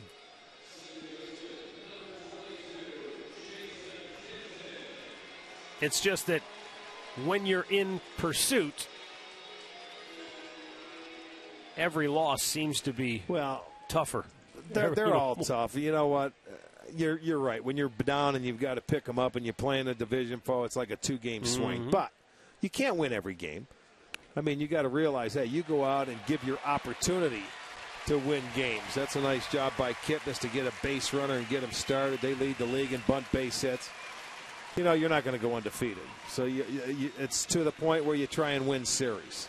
They got home late last night. This is a tough one to go, and a little shaky early here today. Well, Rick, they're 3 outs away from being 18-9 in the month of August. So that's a heck of a run. Right. Last year they were 21-6 in September, finished with that 10-game win streak to close it out. And I think a lot of people are looking at that and saying, well, if you did it once, maybe you can do it again. Well, you can do it again, and they believe they can. And that's the one thing that Frank Kona does so well. We played this game today. Right now, they're not looking at tomorrow, the rest of the schedule. They want this game today. They're down. They've got a long way to go. But, and then see what happens. Once this game's finished, you look forward and go to tomorrow. And we'll go from there. I think the fans and everything you talk about, you get so caught up into it. It's almost like, oh my God, you can't lose a game. You can lose a game. You got to win the series. You win the series, and you're right back into everything.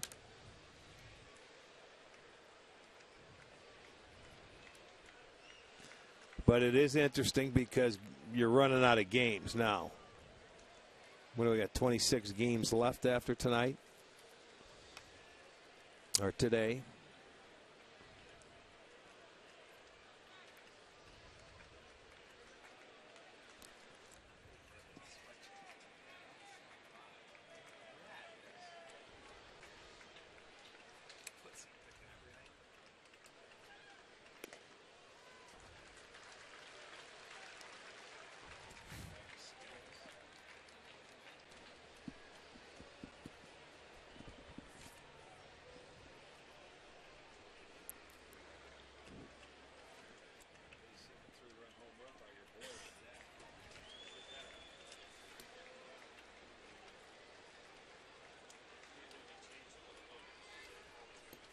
Now the 1-1 from Price.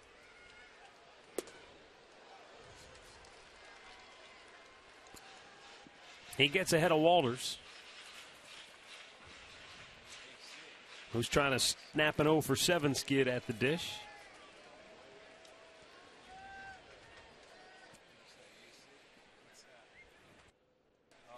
Kipnis with the 1-out bunt single at first base.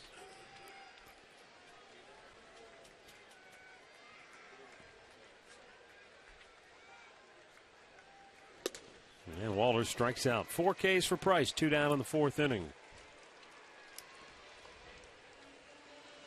Well, the best deal in town for families is the KeyBank Kids Value Ticket.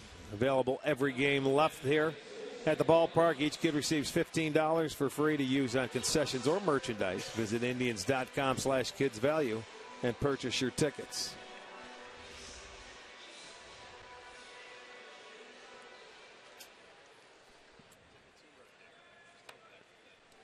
Jesus Aguilar drew a walk his first time up.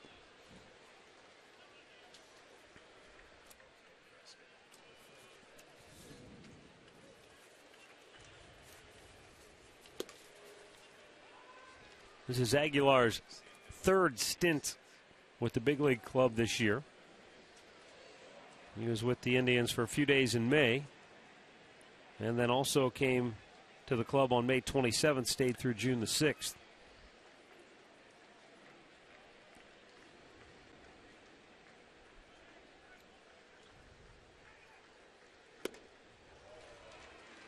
.96-mile-an-hour fastball from Price. And he's at 60 pitches on the day, 38 of those for strikes.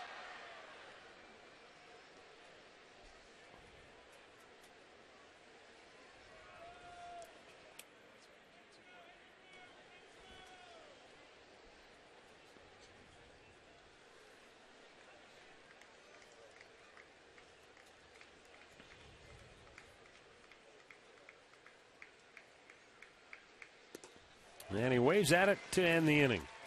Price gets his 5th strikeout, and it's 5-1 Detroit through 4.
Great Northern Mall on the North Olmsted Auto Mile.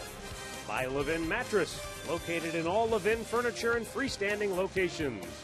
And by Kia. Visit mykiacleveland.com to learn more.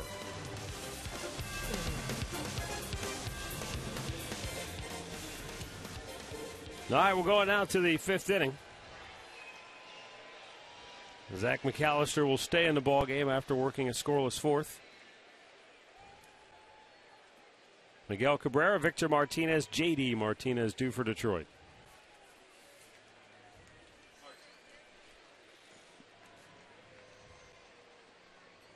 And Miguel Cabrera takes. It's a strike on the outside corner. Well, he was very aggressive against Corey Kluber. Against Kluber, he saw 3 pitches and had the 2 hits, the 2-run homer and then the single. And this guy doesn't wait around. Most of the time. He gets out there. If he likes it, he's after it.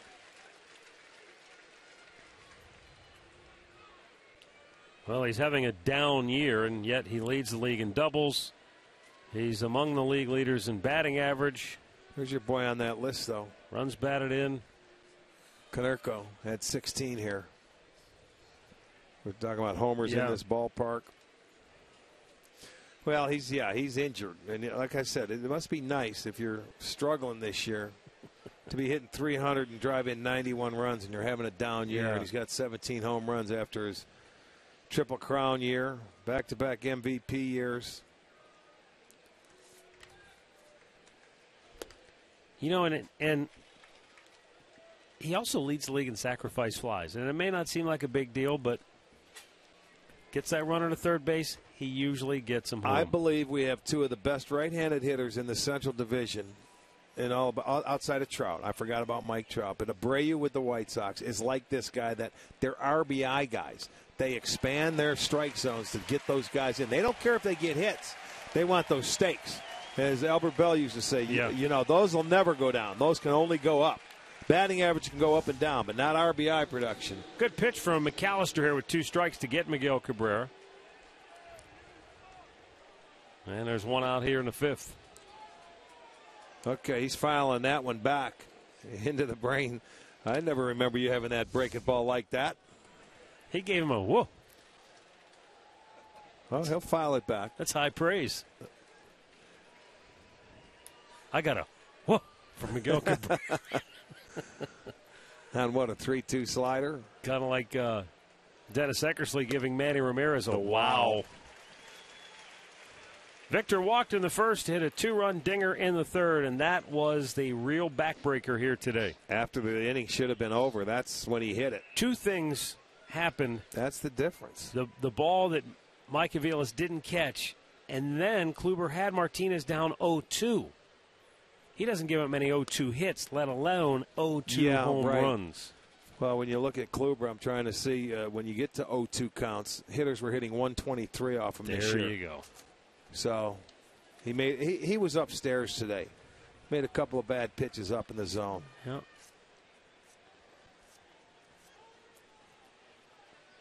The 1-1. Hit in the air to left center. Brantley cruising into the gap, and he'll grab it 2 away.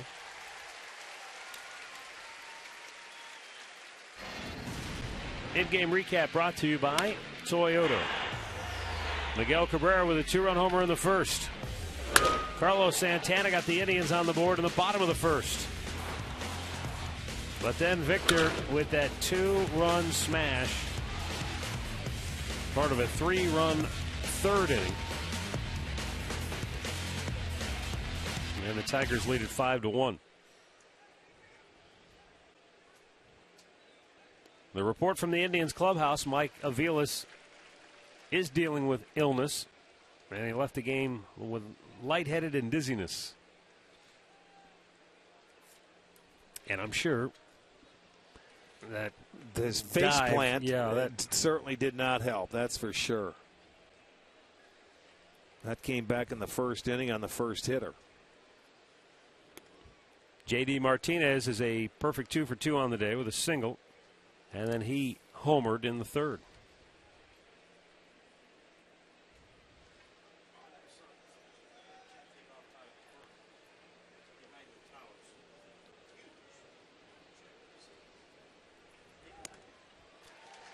Late swing on that fastball, and that's up to 96 miles an hour from Zach McAllister.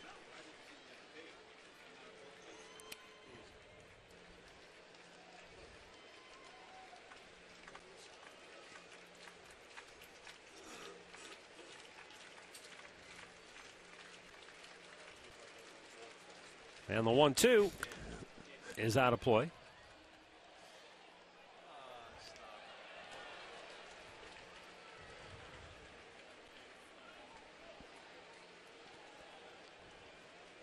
Martinez snapped an 0 for 10 with that first inning single.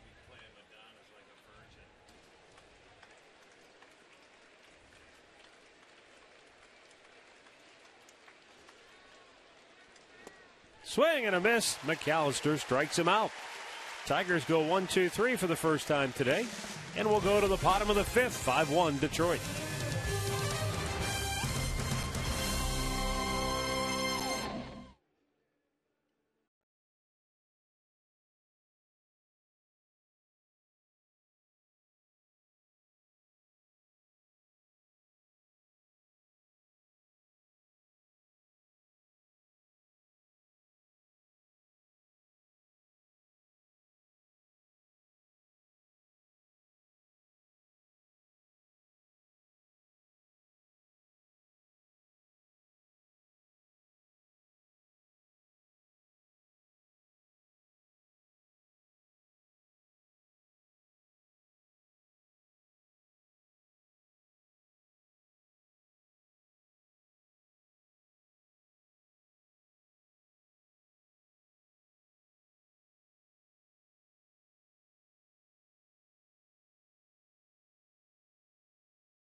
Chisenhall in the clutch. Got Greg Holland. Almost took him deep. Off the top of the wall and right. It brought home 2 and gave the Indians a 4-2 lead. Let's go downstairs to Katie.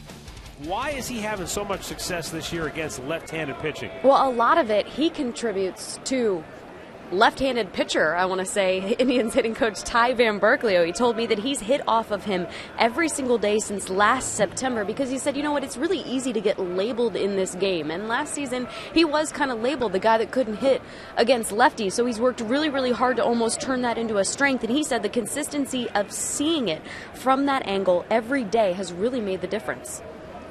Well, they're going to see him. You got to play against him. He never had that opportunity on a consistent basis at the major league level. And he has turned it into a positive. Good for him. Off the end of the bat, dropping in a hurry, and it will get in for a base hit. So Lonnie's 2 for 2 today.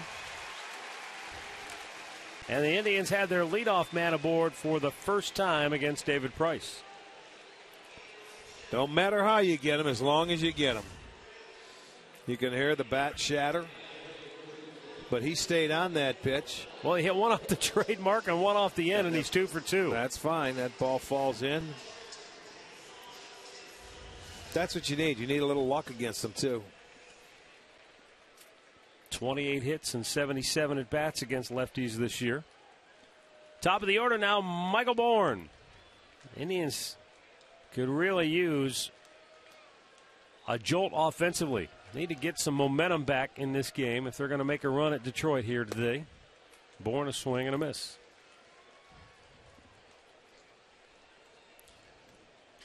Well, you need another bloop and a blast. Something, that'll get you into the game in a hurry. Because you're not going to, it's not going to be like the Yankees where you string 9 straight hits together against this guy.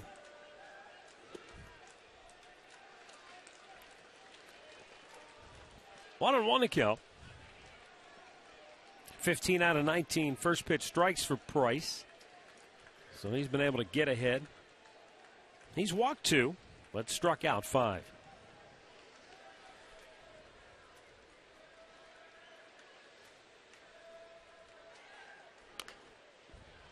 And Bourne fouls it off. It's 1-2.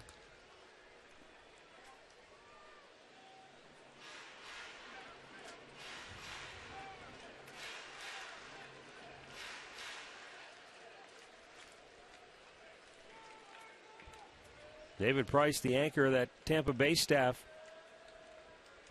for a number of years, and it didn't look like there for a while like Tampa was going to trade him. It looked like they were going to stick with him, try to make a run at the postseason. Well, did you see Drew Smiley, how he's been pitching since he's been down there? He's been lights out. The left-hander who they got from Detroit. There you go. Line drive single into left field for Michael Bourne, and the Indians have back-to-back singles here in the 5th inning.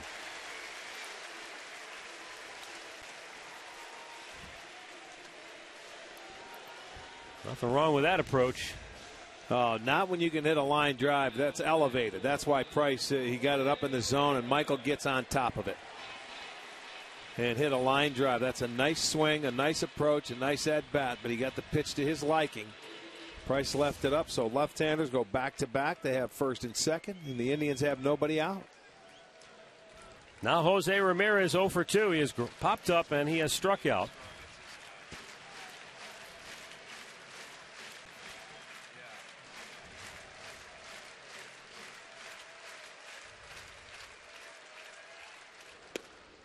And it's a first pitch breaking ball for a strike.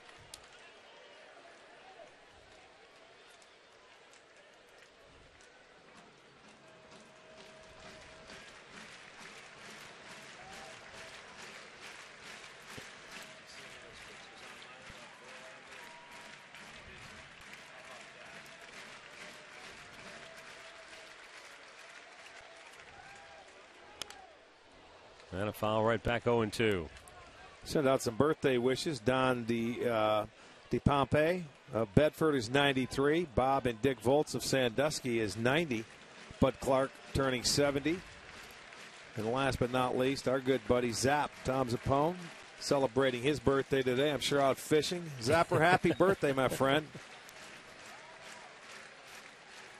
He'll hear about it. I'm sure if he's you perching. know him, blow up his phone. Let him know we wished him a happy birthday, please. The 2-strike pitch. Fouled right back.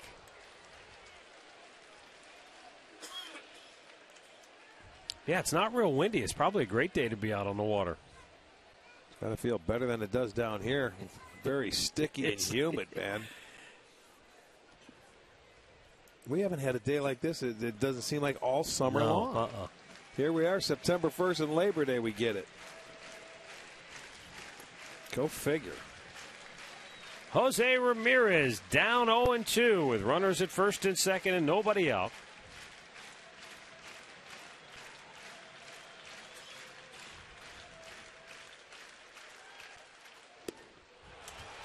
And he strikes him out.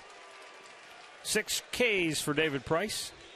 230 on the year for the league leader.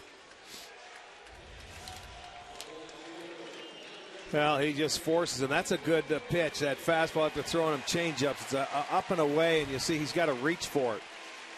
You got to wait and make sure that ball, that cutter or that breaking ball is not coming inside. And by the time you do, he throws it by you. Now, Michael Brantley singled and scored the Tribe's only run in the first. He walked his last time up. Well, right here, big point in the game. You want to keep this going. Let's go on Michael Brantley bobblehead day. See if he can get everyone.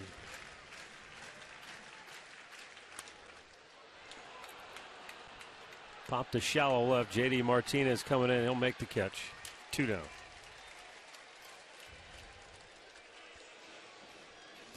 Well, Cleveland Clinic presents a T-shirt designed by a fan. On Saturday, the Indians will host the White Sox. 10,000 fans will get the winning shirt. It's voted by the fans earlier this year. Get your tickets early and save. Go to Indians.com. Carlos Santana doubled in a run on the first. Then he hit into a double play to end the third, and that was on a 3-1 pitch. Alex Avila is going to go out to chat with Price.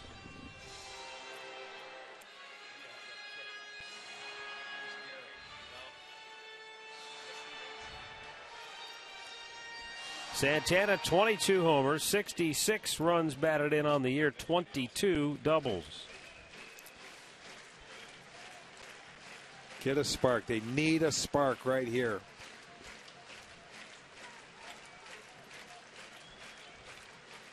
Base hit, a gapper. Somehow you got Borney over on first base.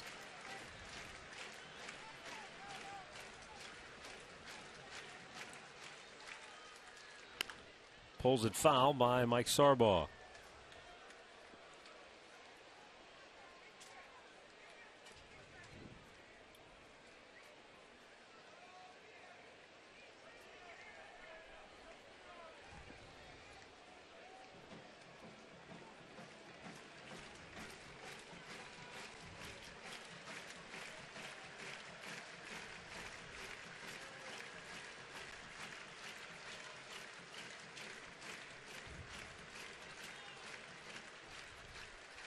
Price checks the runners.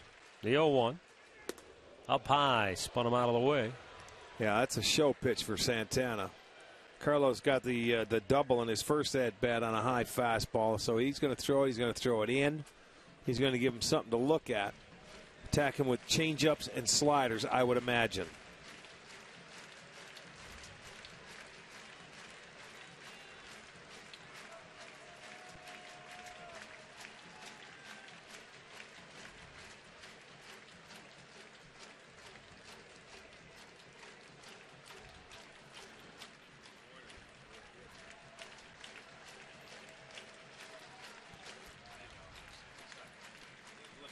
Two on, two out, 1-1 pitch to Santana.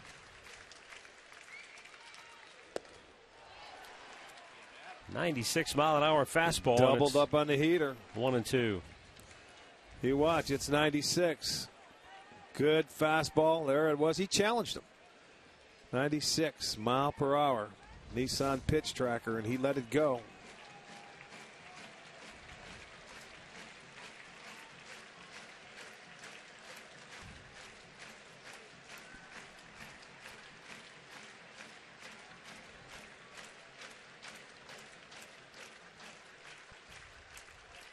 Now Price delivers, and it's too high. He reared back for a little something extra on that one.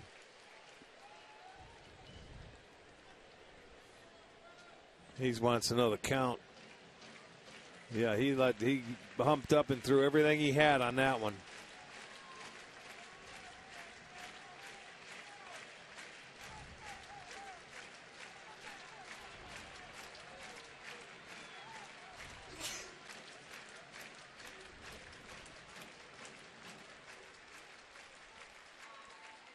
That fastball went in, and Santana got a piece of it to stay alive. So he's going mano a mano right here. This is interesting here. He's moving it in and out.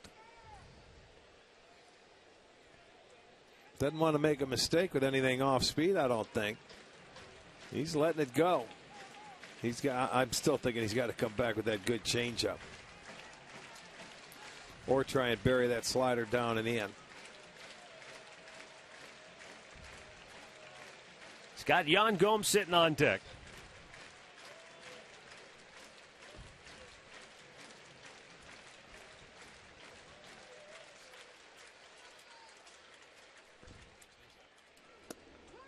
And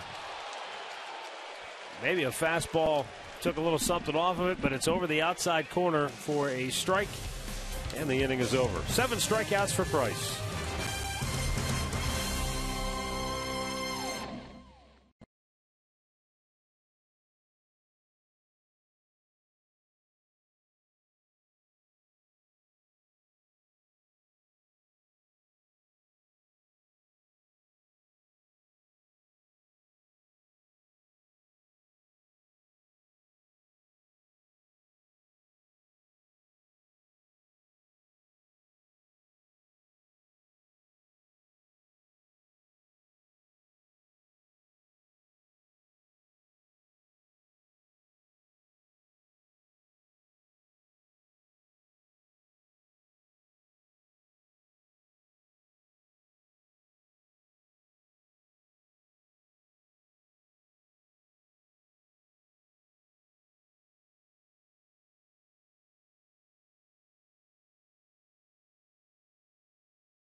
STO fan photo for a chance to have one of yours shown during our telecast. It's all courtesy of AT&T.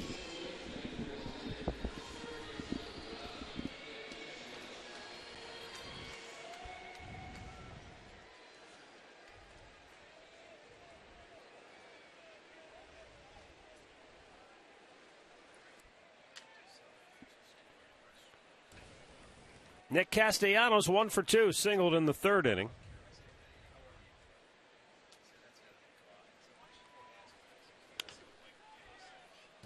Out of play.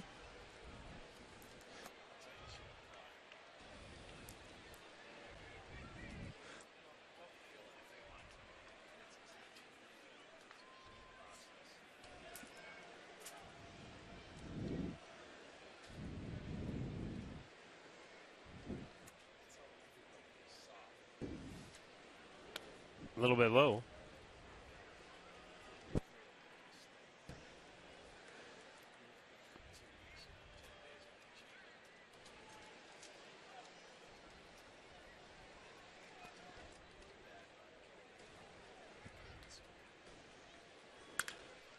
Line drive, right field on a base hit. And the Tigers have their leadoff man aboard here in the 6th.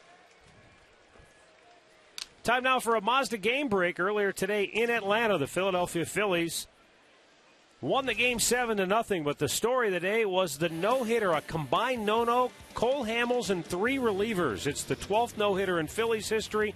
The last pitcher to no-hit the Braves, Ubaldo Jimenez, back in 2010. Okay. Atlanta began the day a game and a half out in the wild card race, so obviously, like the Indians, every loss tough, every loss critical for them. But when you get no-hit, it must seem double. You never want to get no-hit. It only counts as 1 loss, but you still never want to get no-hit.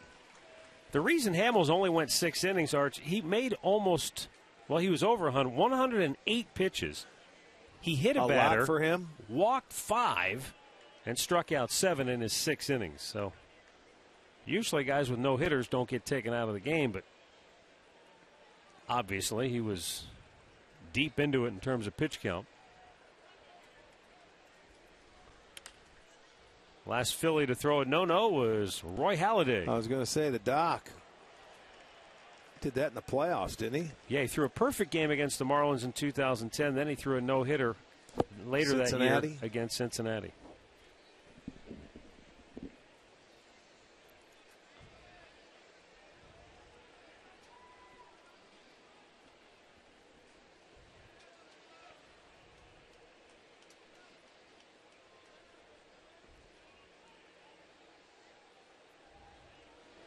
Swing and a miss. Zach McAllister gets the strikeout, and he's fanned 3 since coming into the ballgame. Find out what's happening with the Cleveland Browns from the man in charge as they prepare for Sunday's opener. It all happens on Browns Insider with Mike Pettin, Thursday night right after Indians Live here on Sports Time Ohio. 1 on, 1 out for Eugenio Suarez, who is 0 for 2.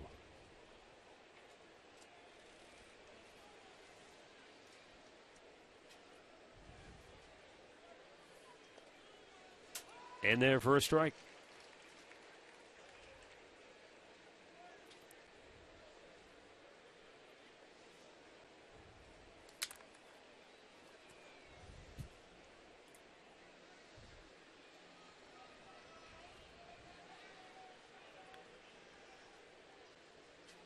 Runner goes and a pitch foul back out of play. Still staying aggressive. Detroit, they've got a 4-run lead. Why not? You look down, and it's surprising because I looked at these the numbers again today. We haven't seen Detroit in a while. They're 4th in the league in stolen bases. And I said to myself, well, that doesn't sound right because they don't have a team with good speed. But, you know, you've got some guys that can run a little bit. Kinsler has 15. But they have 92, so they're going to stay aggressive with a 4-run lead. They're not going to sit on it. A little bit low. Rajai Davis has 32. That's the bulk of the 92.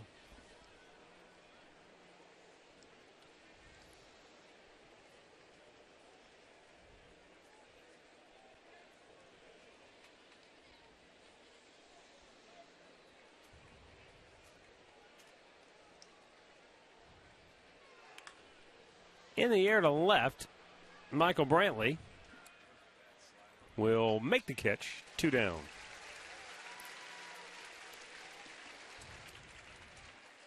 That's going to bring up Ezekiel Carrera.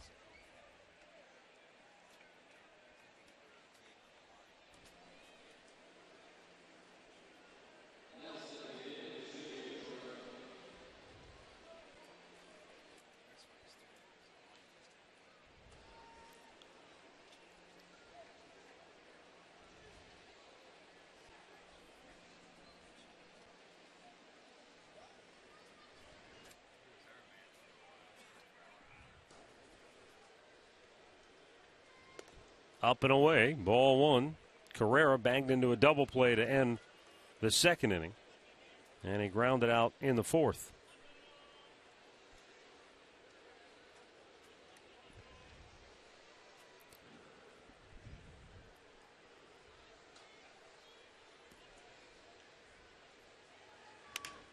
Now he lines one into right field, a base hit here. Second hit given up by McAllister. 2 on, 2 out, top of the order. Well, he just threw that fastball right down the middle. Carrera took advantage of it, put a swing on it, so they will have first and second now with 2 outs and go back to the top of the lineup. We have a changing of the guard in the National League's Eastern, the Central Division. Milwaukee has been knocked out of first place. The St. Louis Cardinals are now in first place for the first time this year. Yeah, Milwaukee, ever since I think April 6th or something, they've been in first place. Colton Wong hit a pinch hit homer to tie the Cardinals with the Pirates. Matt Holliday had a go-ahead RBI single. 5-4, the Cardinals win it. The Cubs beat Milwaukee 4-2. Luis Valbuena with the go-ahead home run in that game. He has 16 dingers for Chicago. So St. Louis with a game lead over Milwaukee. Pittsburgh 3 back.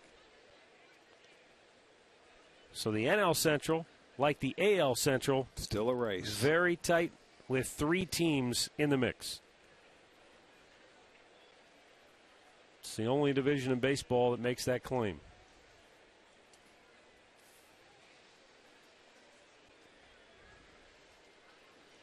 Baltimore's just plumb running away with the AL East now. They're up 9 games on New York when the day began. Although they lost earlier to Minnesota. There's a line drive base hit in the left field. Brantley charging. Coming around third, Castellanos has to stop. And the bases are loaded. Third hit in the inning for Detroit.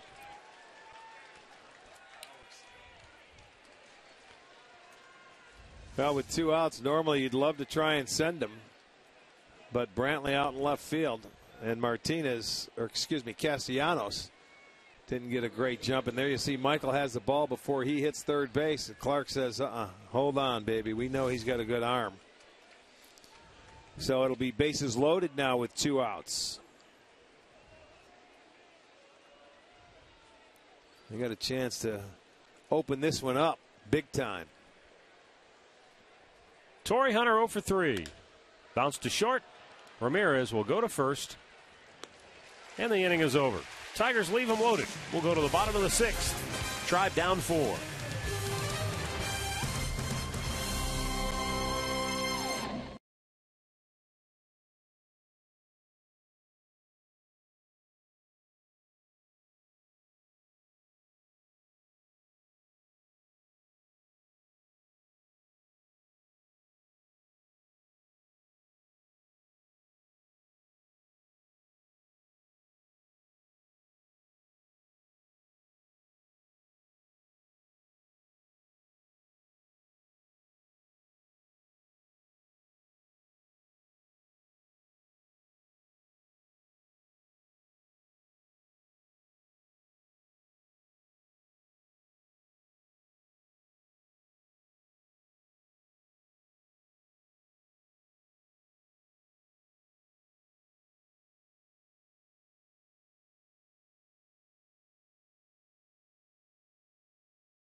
Given up just 1 run.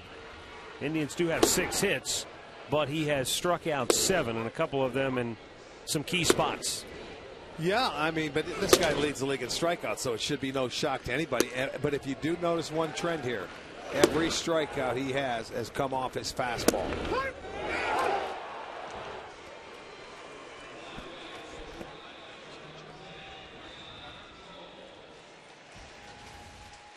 Well, what we're also seeing from Price today And what we didn't necessarily see from Corey Kluber when he was in the game early, you talk about that fastball, was being able to throw it where he wants to, putting it command. Yeah, away, in, moving it around, not missing over the heart of the plate, and sometimes that could be the difference between having a good day and having a bad one.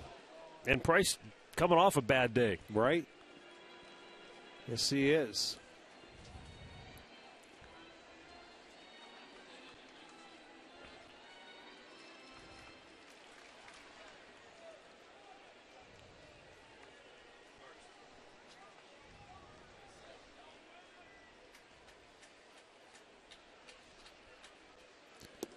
No, and the one thing that David Price has done today is really go out and get that first pitch strike. He has 9 straight first pitch strikes. So he hasn't messed around. He's getting ahead and then doing whatever he wants to.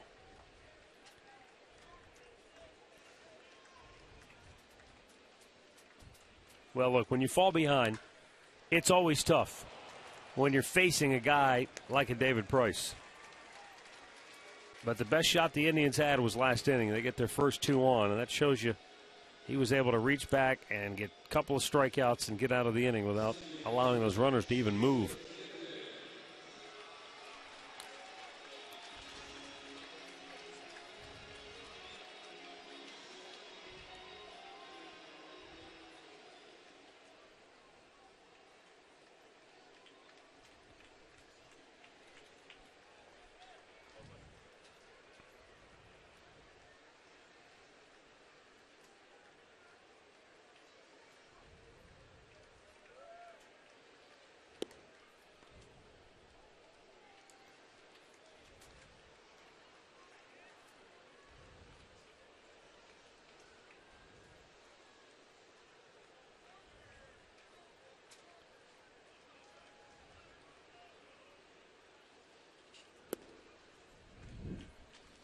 Two balls, no strikes. Kipnis a bunt single in the 4th inning.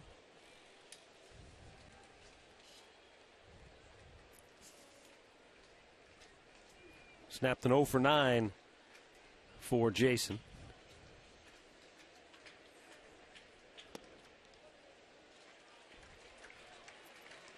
Out 3-0. That was his first 2-0 count of the day. Now it's 3-0.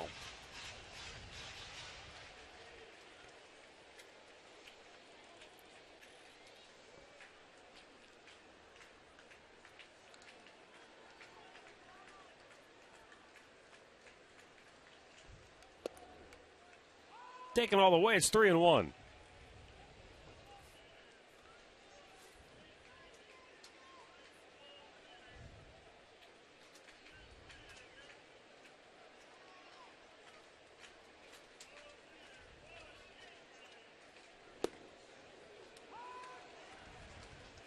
Just over the outside corner, full count. And those are the kind of pitches Price has been able to make when he's needed to this afternoon. When he's needed to put one on the outside corner, dot. When he's needed to put one on the inside corner, dot. At the knees.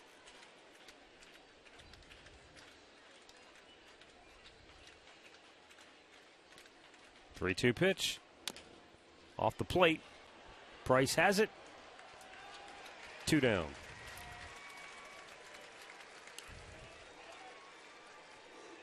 Time once again for a Mazda game break. Take you out to Oakland, where the A's are taking on the Seattle Mariners. Adam Dunn, his first at bat as an Oakland Athletic. He goes yard, a 2-run shot. Chris Young lasted 2/3 of an inning for Seattle. Touched up for 5 runs on just 4 hits, walked a couple. He was knocked out. 6-1 Oakland, and they're in the 8th inning.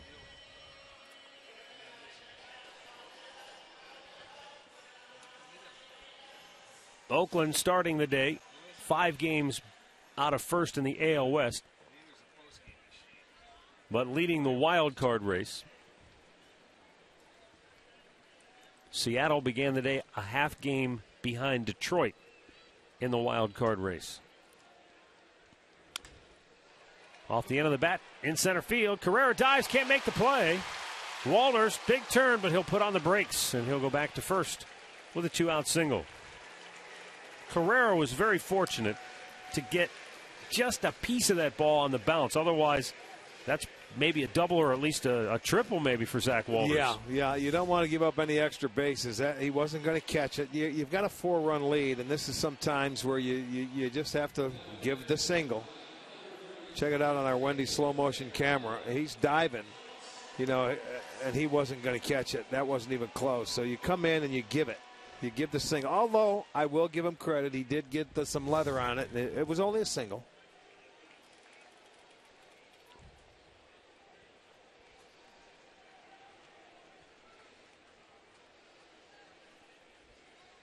Jesus Aguilar, 0 for 1 with a walk and a strikeout.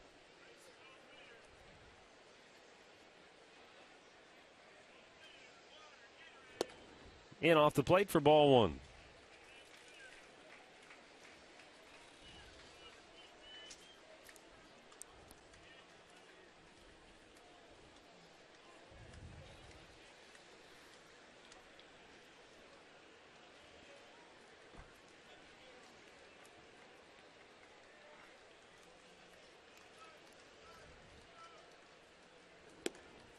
Just off the outside edge, 2-0.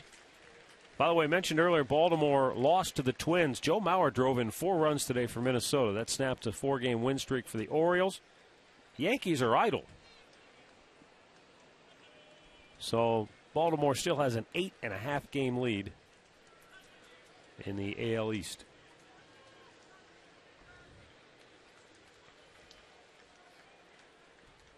That, by the way, is the biggest lead in baseball. Aguilar drives one to center field. Carrera back, and he will make the catch. No runs a hit. 1 man left. We'll go to the 7th. 5-1 Tigers.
Time brought to you by Miller Lite.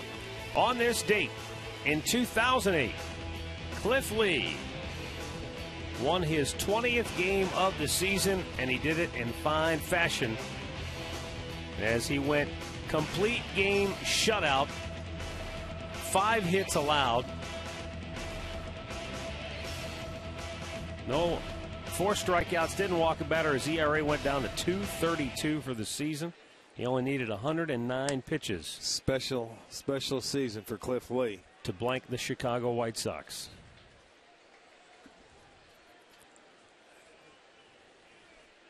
In that game, Jermaine Dye went 0 for 3. Jim Thome went 0 for 3. Paul Konerko went 1 for 3. Alexei Ramirez 0 for 3. Nick Swisher 0 for 3. Orlando Cabrera had 2 hits. A.J. Pierzynski had a hit. And Joe Creedy went 1 for 3 for the White Sox. Getting into the time machine. Yeah. Going back, huh? That was a special year, wasn't it? watching him deal all year long. And to think, if you say he wasn't even on the postseason roster in 2007, that's hard to believe. Had that, what, do you have a little oblique injury or something was wrong with him? Well, remember, he didn't start he was late getting to the party. Right. And he just he was trying to play catch up all year long. Miguel Cabrera has his 3rd hit of the game.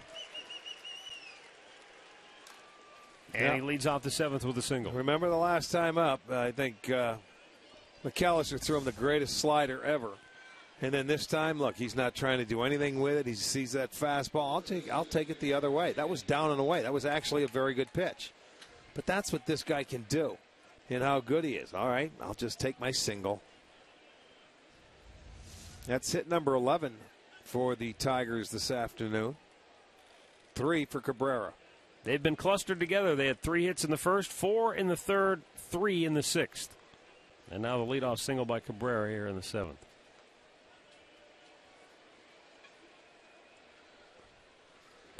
Yeah, their hits have been like poison ivy. They rub off. You get one and look out. Everybody else catches fire. And they just make Cleveland itch. Well, they can. They're a very good offense. They're number 1 in the league in batting average, 274 coming into this game. 3rd in runs scored, 1st in doubles.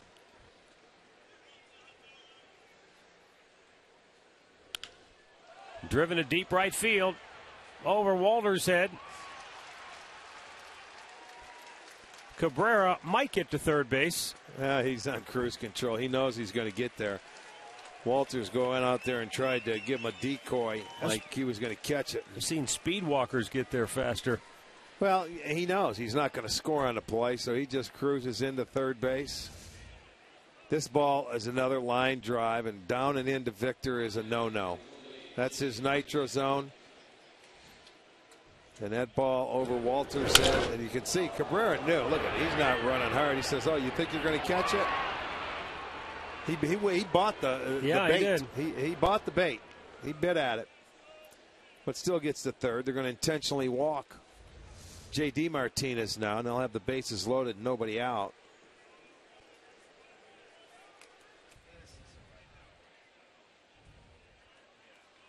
Left-hander Nick Hagedorn warming in the Cleveland bullpen, so this could be the final hitter of the game for McAllister.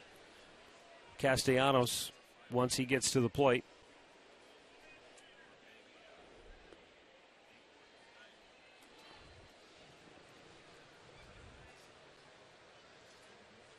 After Castellanos, you have the left-handed hitting Avila.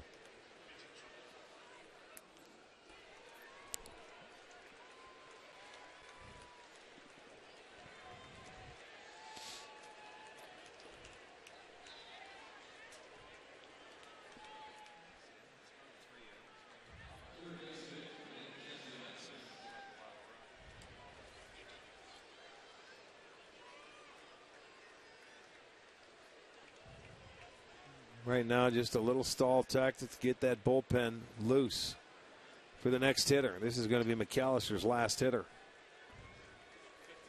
This is starting his 4th inning of relief. He came on back in the 4th inning.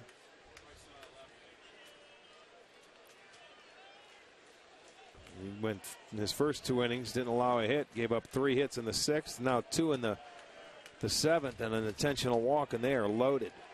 Castellanos, 2 hits on the day. Down low, ball 1.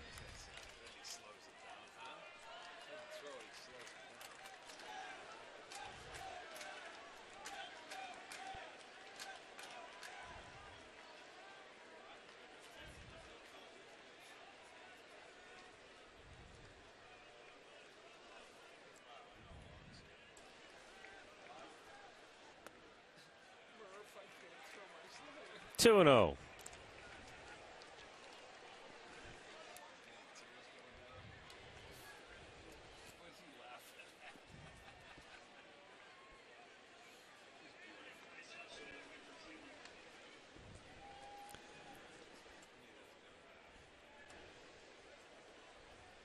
Two-zero pitch, bullseye.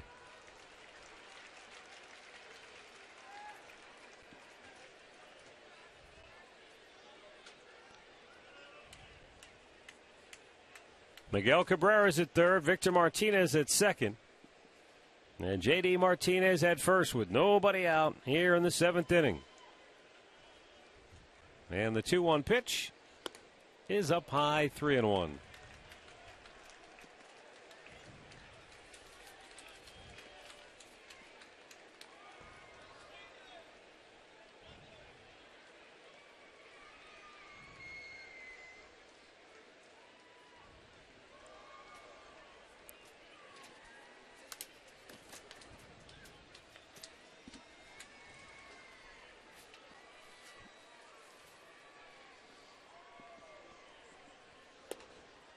This isn't a case really where you worry about McAllister getting tired as a reliever. He's been a starter all season long, even down at AAA Buffalo. He's at 55 pitches since coming into the ball game.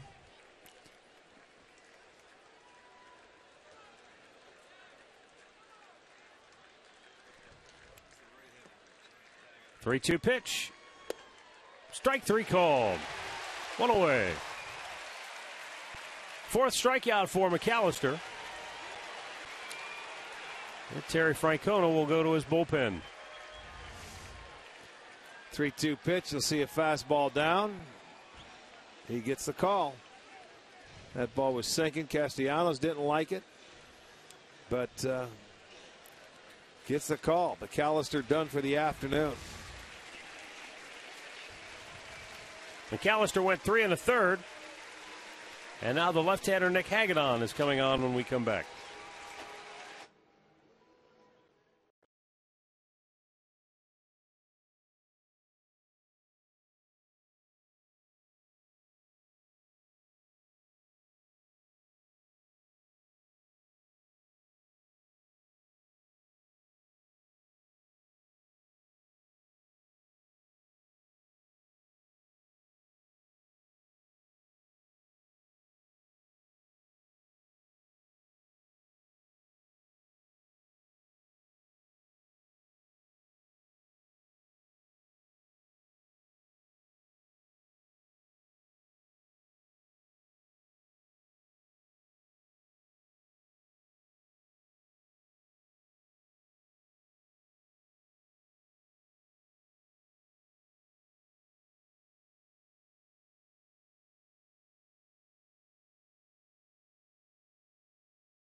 After this game, and they have 3 more remaining with the Detroit Tigers. Critical series here. Come on out to the ballpark. They have great seats remaining. You can start at $10.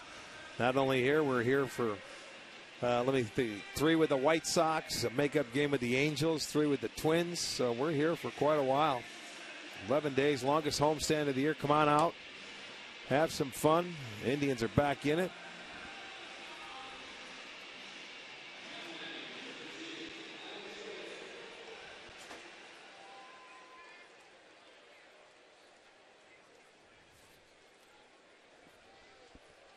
Ready to go now is Nick Hagedorn. Toes the rubber against Alex Avila. Bases are loaded, with 1 out, so nowhere to put him.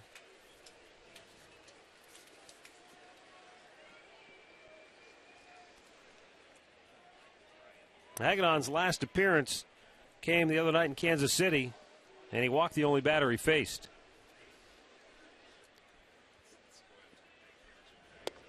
That's outside, ball 1.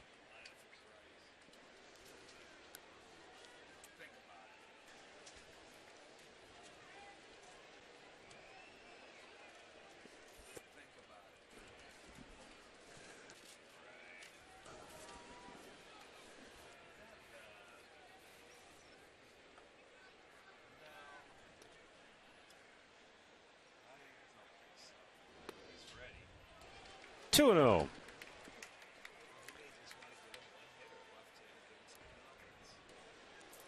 There's a real good chance that in this inning we'll see the three main principals in the trade several years ago between the Indians and the Boston Red Sox that sent Victor Martinez to Boston. The Indians got Nick Hagedorn, who's on the hill now.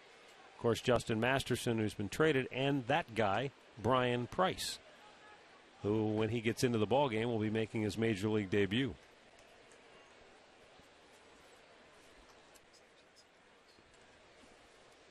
Now the 2-0.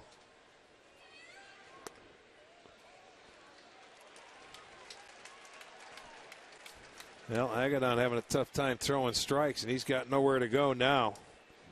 If I recall, in his last outing in Kansas City, he faced one hitter and walked him on 4 pitches in Kansas City. So he's yet to throw a strike in his last 7 pitches.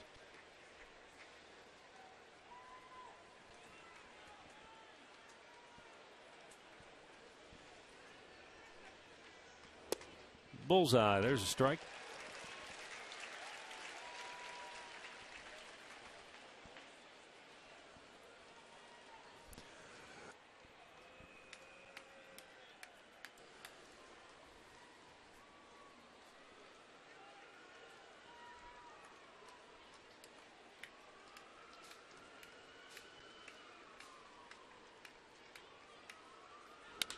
Base hit right field. That'll score Cabrera. And everybody else moves up 90 feet. 6-1 Detroit.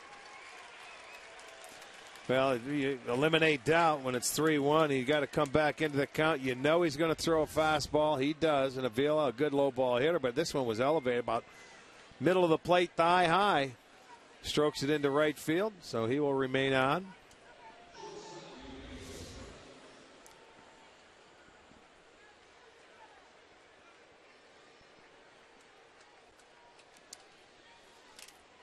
$13 hits now for the Tigers.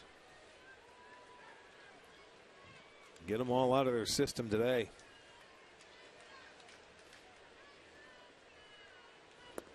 Eugenio Suarez takes ball 1. He's 0 for 3 on the day.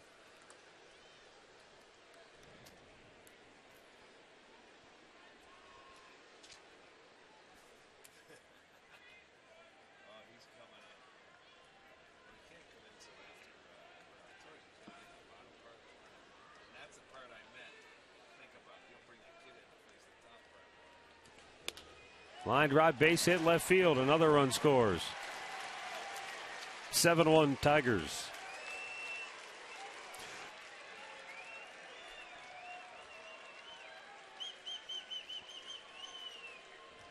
Turning this one into a rout now. Didn't hit it hard, but he hit it over the head of Jose Ramirez, who was in a step or two.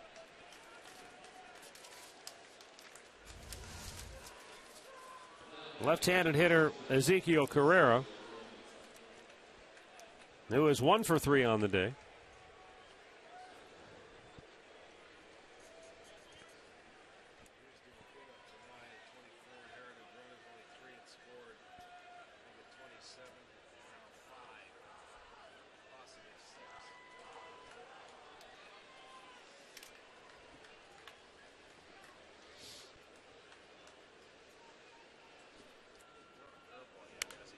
Back out of play.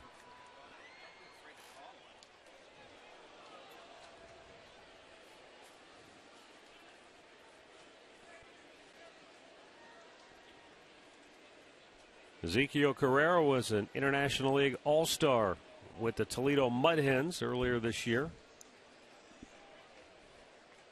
Got the call up on August the 1st.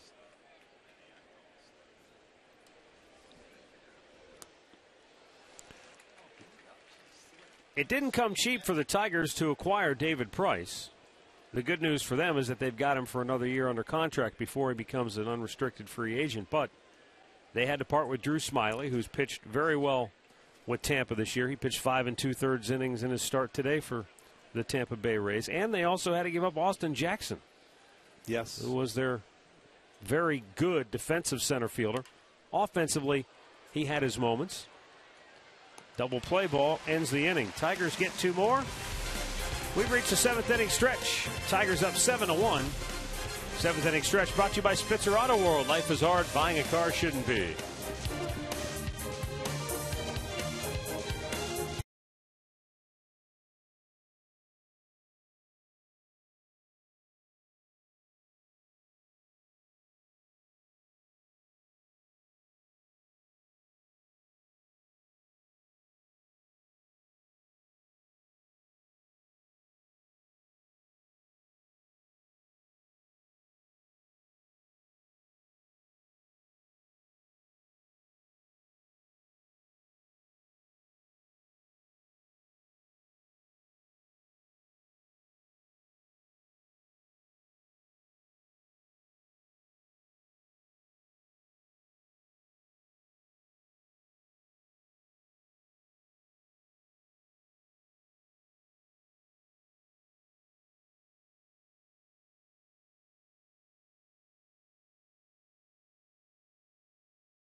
And a look at a Progressive Field from our Panini's Overstuffed cam.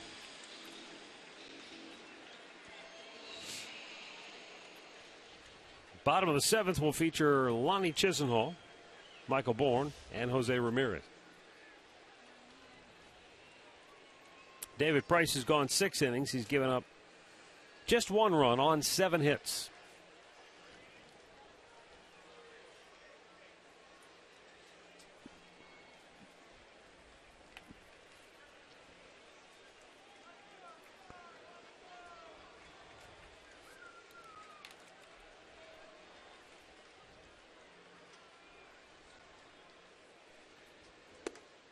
And a fastball strike from David Price.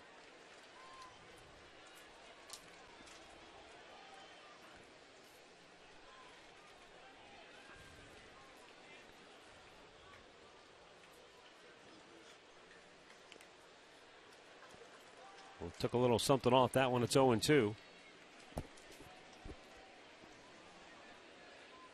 It's amazing the variance he can have on his fastball depending on maybe how he grips it, but he can go from 91 to 97. Well, he'll cut it. Yeah. And that was the slider there to Chisenhall. He'll come at you. That was 94. One away. Just another way of him being able to keep hitters off balance. Don't miss the explosive final season of Sons of Anarchy, premiering Tuesday, September 9th, only on FX. September 9th. Did you ever watch that? Nope. Did you ever plan on it? Don't know anything about it. Okay. You in? I'll check it out.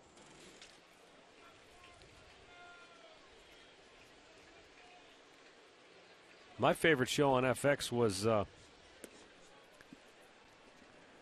think it was American Horror Story, wasn't it, on FX? Yeah. Outstanding. First season. I didn't get through season 2, but season 1 was outstanding.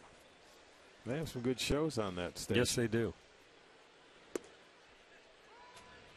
1-1 to count on Michael Bourne, who is 1 for 3 today.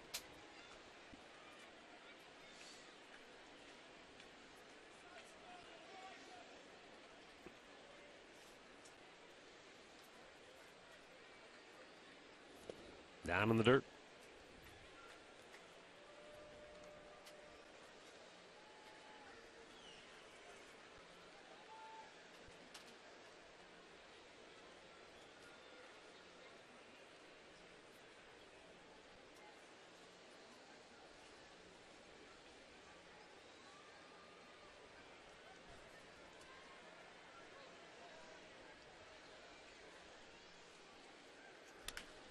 Right back up the middle, and Bourne has a single. The second hit of the game.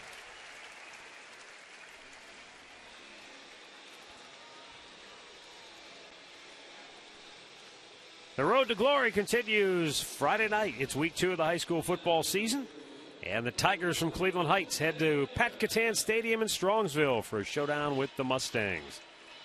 Join Jeff Phelps and Frank Stams on the call Friday night at 11 on Sports Time Ohio. Big Frank.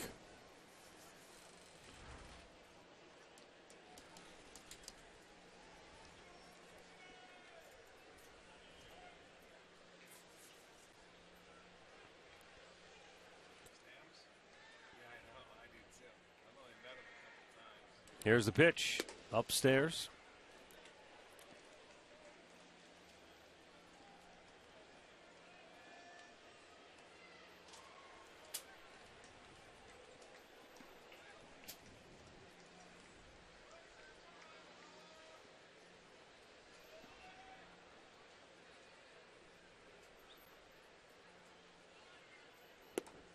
A little bit outside. All these years we worked with Gary Coach, we never knew his niche. We now know his niche. He tells us that American Horror Story Season 3 was called Coven, and Season 4 just announced will be titled Freak Show. He knows it all. There's the captain right there. Yeah. He knows all. At least he'll tell us all.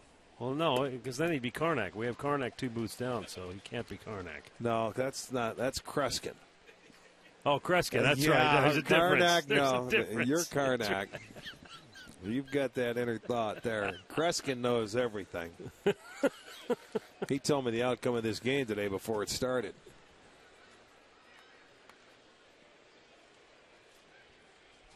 Jose Ramirez, a tough day, 0 for 3, couple of strikeouts, fouls one back. It's funny. He's been away with everything all day long.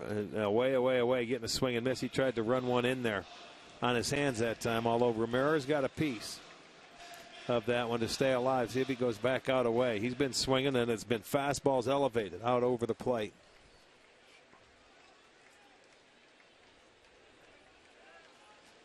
Yeah, which I think back to, that was the triple. That's the pitch that Ramirez hit the triple on in Kansas City. But it was down a little bit more, if you think about it. This is like 94, 95, and there it is, yeah. 96. Mm-hmm. He can't reach it. 8th strikeout of the day for David Price. I mean, when you watch the location, just how he went about it, he threw him inside right before that pitch, and he's forcing him to go out after that ball and catch up to it. He doesn't have anything on the swing. So if he does not make an adjustment, he's going to continue to stay there. Well, especially after the last one was in on his thumbs. He took you off that pitch. Right. You know, and that's what you do. He stayed out there. Okay, he had 2 strikes, so one time he's going to try and come in. Oh, he fouled that one off? Okay, I'll go back outside where he can't handle it. But it makes him conscious of coming inside. Brantley singled and scored in the first, walked in the third, flied to left in the fifth.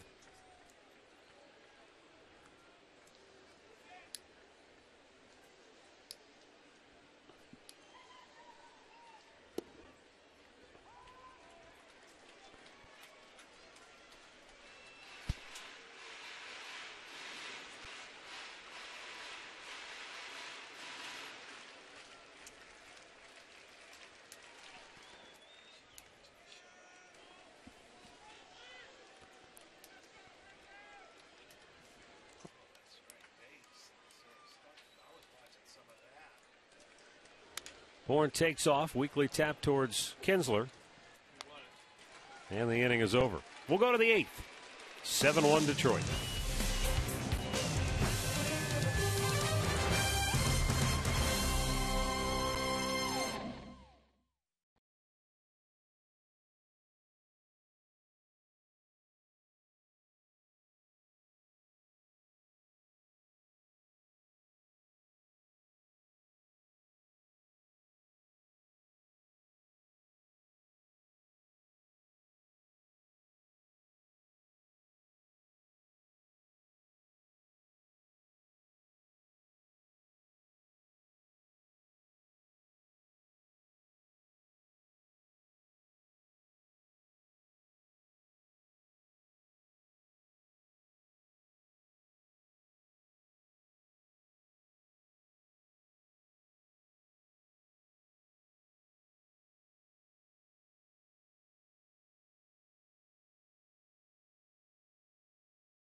Of the Cleveland Indians and may not be reproduced or retransmitted in any form.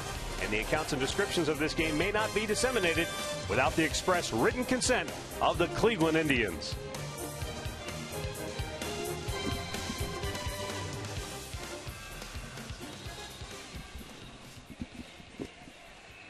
Indians Live, presented by Conrad's Tire Express and Total Car Care.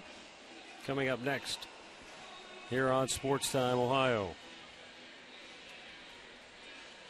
Brian Price coming into the ball game now for the Indians, making his major league debut. 28 games at AA, AAA, total of 36 in the third innings. He had some shoulder soreness in spring training and had him on the shelf early to start the year.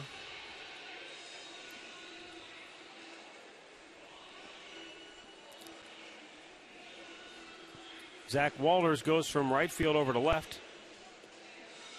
Tyler Holt now in the ball game in center field. And Chris Dickerson enters the fray in right. Roberto Perez takes over behind the plate.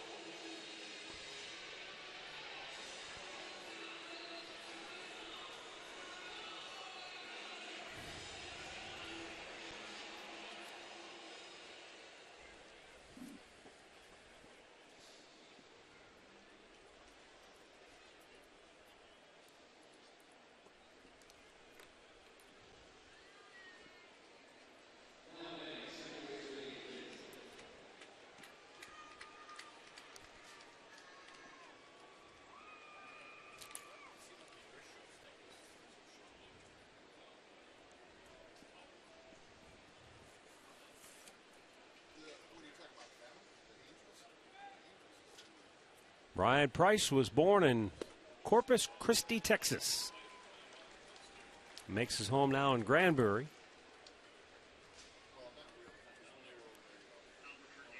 He was a supplemental first-round pick by Boston, the 45th overall player taken back in 08. Little broken bat roller. Perez takes charge and throws him out. Nicely done. I like how he called it off, and you see where Price just peeled off. He could have got that ball as well. But you could hear Roberto say, I got it, and he just took off. Right off the end. And you'll see a splinter come off. There it is, the cupped end.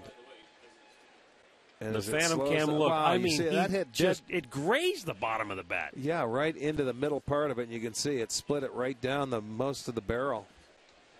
And that ball stayed fair. Look at it spinning down in his foot. That's a great second look. Bullseye with a fastball to Torrey Hunter. Last year, things really came together for Brian Price at both AAA and AA.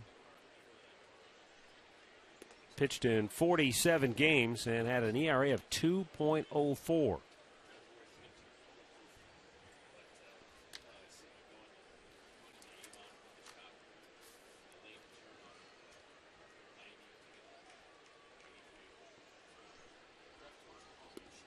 Swing and a miss. 1-2 went to Rice.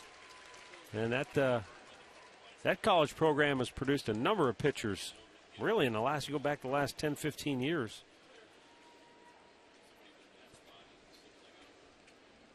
Pitched on a College World Series team. Down low.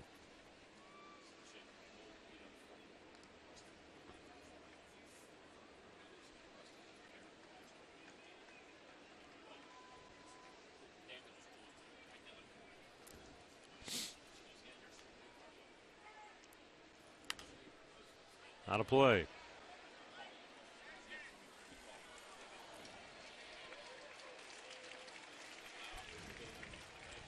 Price made the move to the bullpen in 2010.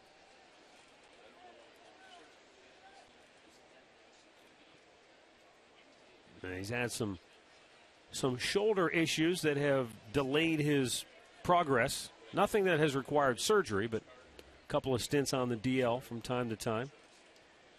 Back in 2011, he had a pair of stints on the disabled list.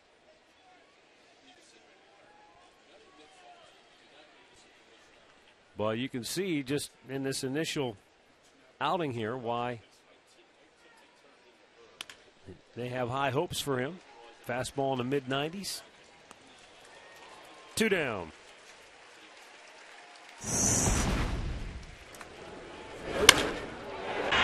Well, Cabrera in his first at-bat got a change-up to his liking for the home run. And then that little cutter away that ended up falling. They gave a base hit there. McAllister struck him out with a good slider. Then he sees it the second time. He makes an adjustment, and that fastball away, he just takes it the other way. So with the day off yesterday for Cabrera, comes back and 3 hits on the afternoon. Scored 3 runs. There's a high fly ball to deep right field. Back is Dickerson, and it is gone. Effortless, isn't it?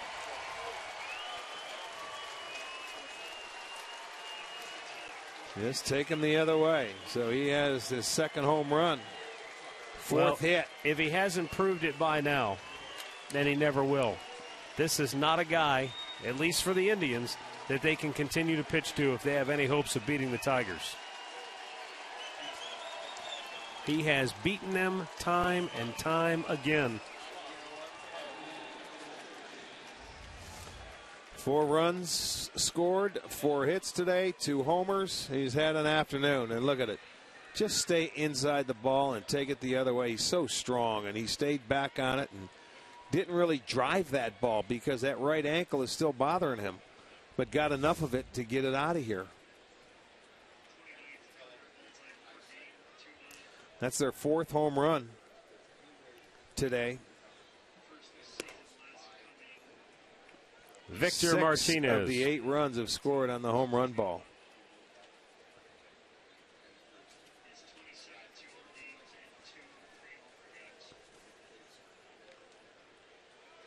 Must be a little strange for Brian Price making his major league debut and facing the guy he was traded for. And at some point, you know, maybe it's a possibility, but you probably don't expect that the first time you take the hill in a big league game, you're going to end up facing that guy. You know, it seems like it's so long ago. Yeah. At least for me.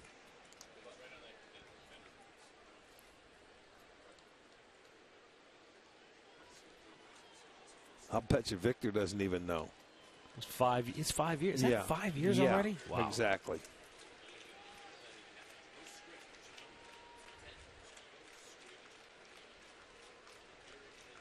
Two 1 pitch. Out of play.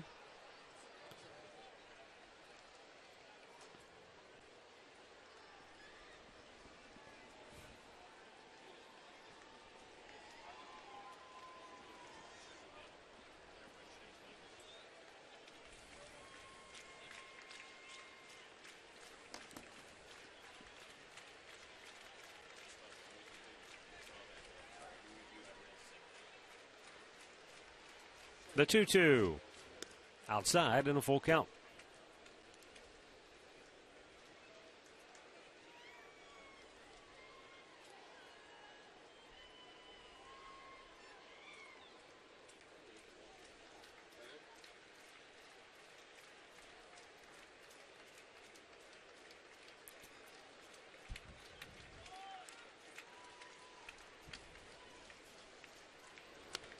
Fouled right back.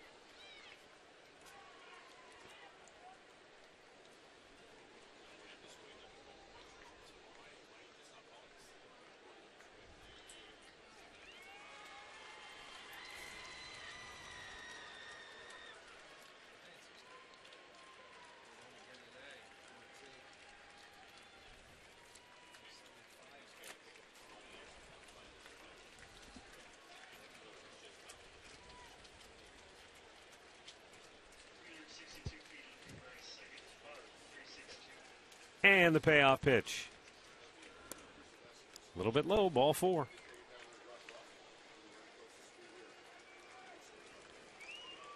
In-game box score brought to you by Hyundai. Tigers have done a lot of damage today. 15 hits in the ball game, 4 of them belonging to Miguel Cabrera. Victor Martinez, another big day 2-run homer. J.D. Martinez is also homered. About as ugly as it can be for a series opener. Well, yeah. You had your ace. You figured a good ball game. This is one time we expected a great game and didn't get it with the matchup we had. Don Kelly going to pinch run for Victor down at first base. But as bad as it looked today for the Indians, the Tigers played a worse game yesterday. 4 errors defensively and closing out that series against Chicago, but they were ready for this series. Game 1 started right out of the chute in the first inning. Outside corner, a strike.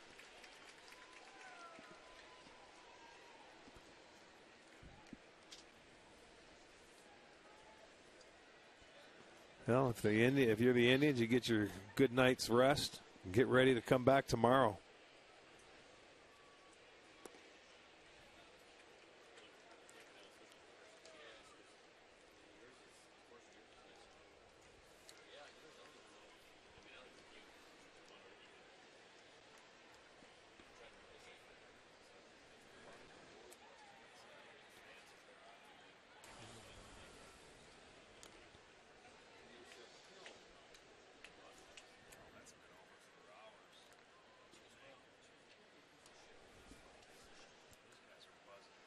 Final out in Oakland. The A's beat Seattle today 6-1.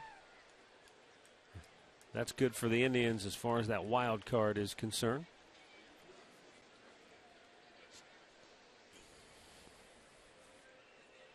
Kansas City's at home tonight against Texas. Got him. And if the Royals were to lose tonight, then the Tigers could take over first place in the Central.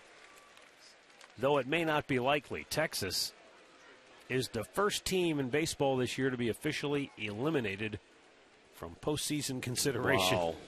They're The kind of 53 year, and 83. yeah, the kind of year that they have had, Matt, doesn't surprise me with the injuries. This one catches a piece of the jersey of J.D. Martinez.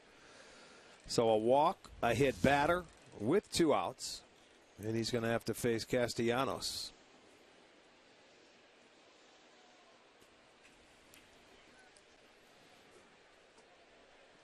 Houston will probably be the next team to get eliminated. They're 25 out.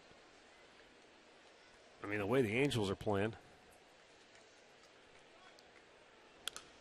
Ripped foul. And if you didn't hear by now, Houston fired their manager, Bo Porter, and their bench coach, Dave Tremblay. So when the Indians go to Houston to face the Astros, it'll be a new look in the dugout. For a 4-game series down there in Houston. That'll be after we leave Detroit. Well, we knew when the Astros were here, when Bo Porter took his entire team out of the dugout in the middle of the game and took them down for a tongue lashing, you knew that's a sign of desperation. For everybody. Anybody that watched this game, talked to scouts about it. We've seen it, and they were just saying, are you kidding me? This is the big leagues.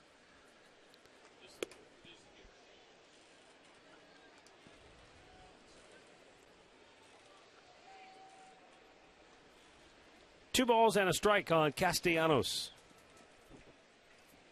Brian Price retired the first 2 to start the inning, but then the home run by Miguel Cabrera, the walk to Martinez, and then he hit J.D. Martinez, just grazed him with a pitch. And now an inside-out base hit into right field, and the bases are loaded. Don Kelly missed the stop sign, and he almost got thrown out at third. If Santana had made a good throw, he'd have been out. I'm not sure Don Kelly was paying attention because I saw Dave Clark. He clearly had the stop sign on, and I think Kelly almost ran by him. Dave may have tackled him. You know what? In a game like this, you don't take chances. Kelly had to have his head down because Clark he had the stop sign up all the way down, and Kelly was lucky to get back. It's just that Santana caught it too late, and the throw was bad. Look at it. He's not paying attention. Where's the ball? Oh, there it is. Watch your coach. But he's able to get back, so it'll be bases loaded now with 2 outs. So 4 have reached. Got the first 2 outs in this inning on Kinsler and Hunter. Then the 2-out Cabrera homer, a walk, a hit batter, and now a single. And that'll bring up Alex Avila.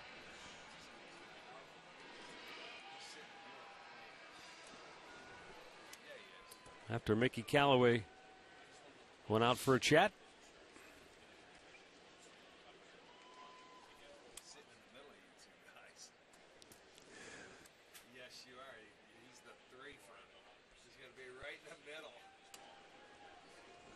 Outside, he missed ball 1.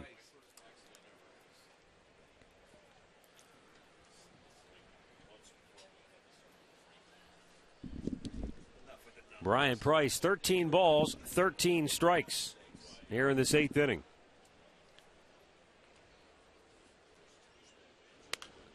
Out of play. I'm sure Price has waited a long time in his mind for this moment, and at 27 years old.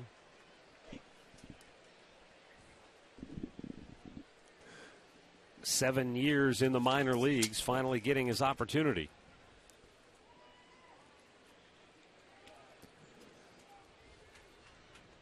Now the 1-1. Broke the bat of Avila.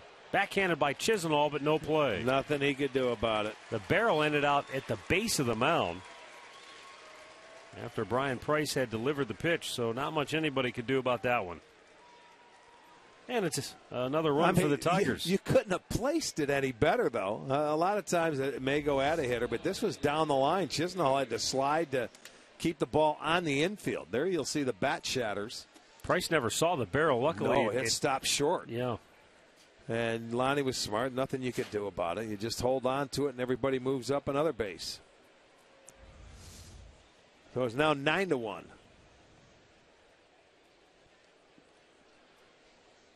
Eighth man to bat in the inning is Eugenio Suarez, and he pops one up behind the plate.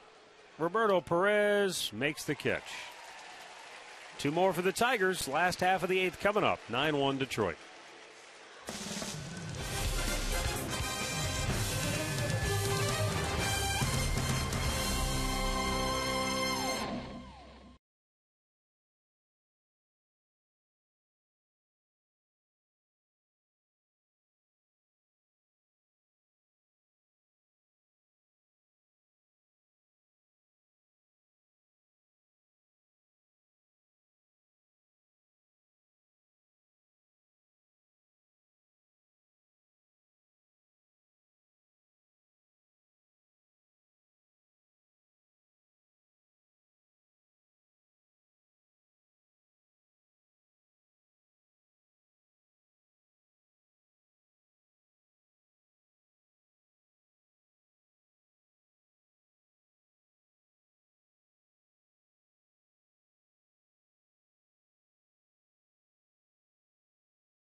Highlights from a full day of baseball, hockey, and basketball. Watch Fox Sports Live nightly on Fox Sports 1 and streaming live on Fox Sports Go.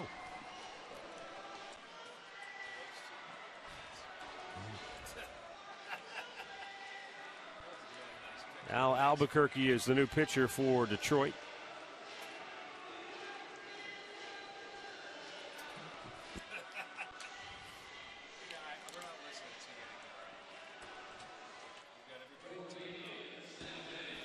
Defensively now for the Tigers, Don Kelly has taken over at first base.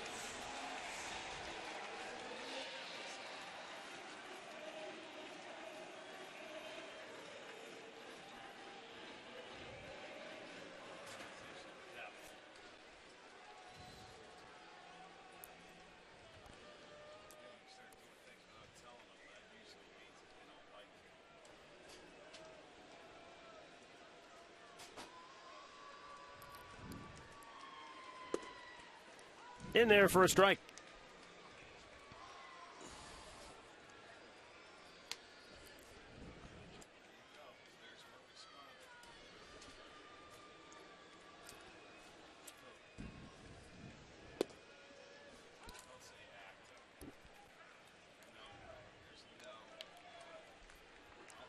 Oh, 0-2 the count here for Carlos Santana facing Al Albuquerque, who was on the mound for one of the more unusual finishes to an Indians game this year. They've had walk-offs. 10 walk-off wins at home, but one of them was a balk-off. No, I remember that well.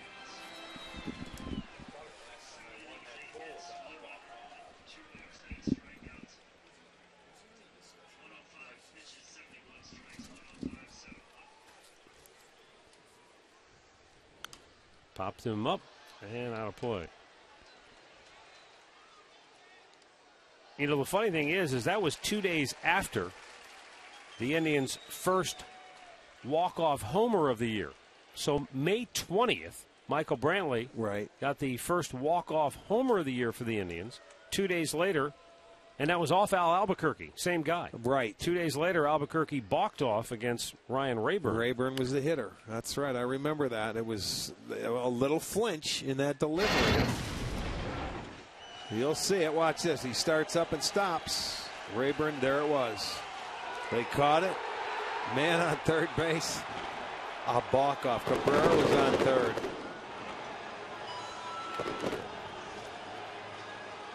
That's a rarity. I don't know how many times that has happened, but you won't see it too often. Left field over near the line. J.D. Martinez will make the catch. One away.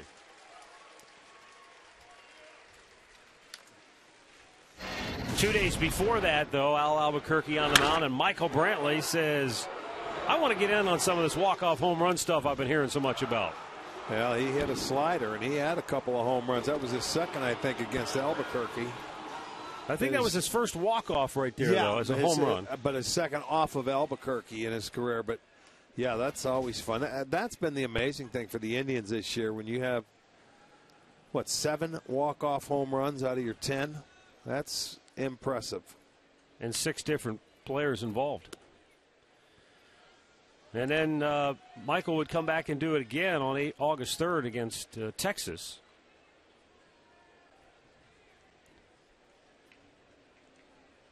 The other walk-off homers this year hit by Michael Bourne, Asdrubal Cabrera, Nick Swisher, Zach Walters, and Mike Aviles.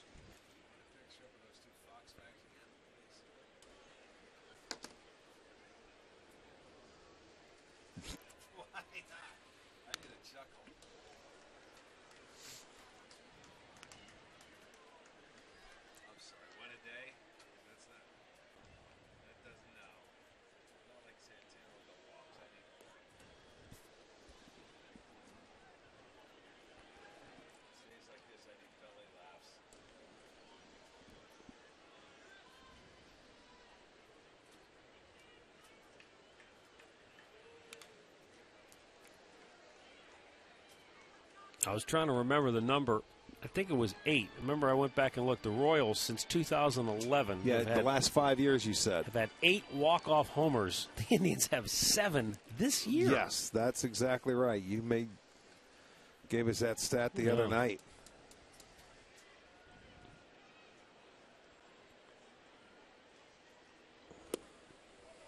Swing and a miss. Dickerson down, 2 down here in the 8th inning.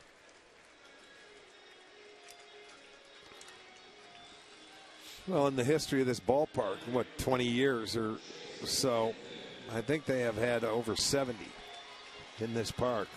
There have been a lot of good moments when it's come to walk-off wins here by the home run.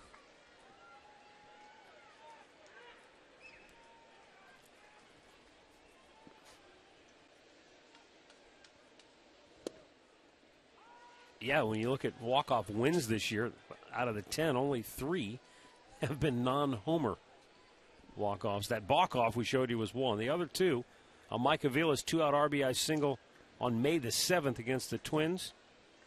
And August 23rd, it was Jose Ramirez had the base hit to win the game. Line drive, yep.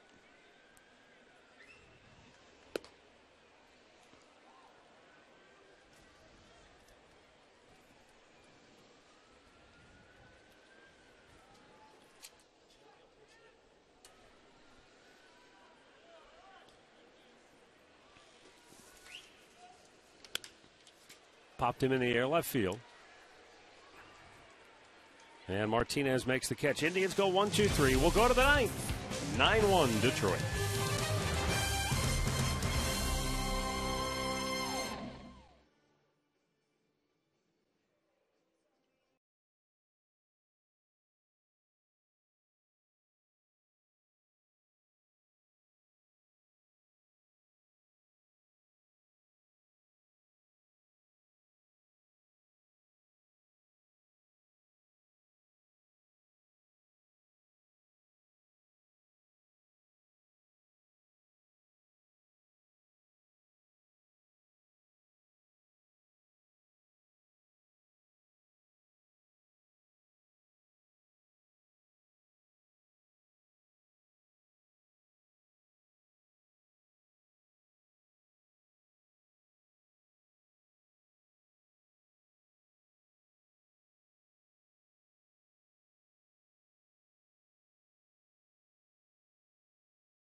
Now looking back at our keys to the game, courtesy of Wayside Furniture. Opportunity for the Indians, and it's still there. It's not as though one game is going to knock you out of it by any stretch of the imagination, but they've got 3 more here and then 3 in Detroit coming up on the next road trip. So those games all become more and more critical as the season goes along. Well, you've got 65 games here at this ballpark, so you've got 17 more to go here. And if they can continue to play like they have all year long, it should be a lot of fun. This is just one you say, okay, you write it off to what happened last night. And, unfortunately, it just didn't turn out that way. But they will be ready to roll tomorrow. Austin Adams, one of the other September call-ups, will pitch the 9th here for Cleveland.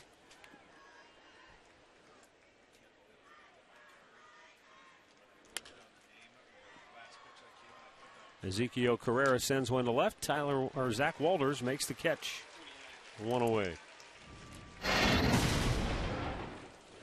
Tigers using the home run ball, and Corey Kluber, he hadn't given up more than He hadn't given up 2 in a game this year. Yeah, 1 homer in a game, and he gave up 3.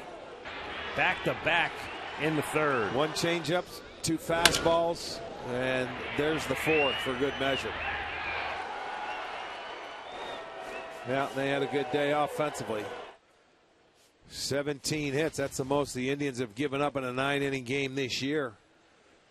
This is Hernan Perez. Well, this team pitched so well in the month of August, and as I said, it's not like anybody saw this coming, especially from the starters. When they blew through August with a 2.57 ERA collectively as a starting rotation.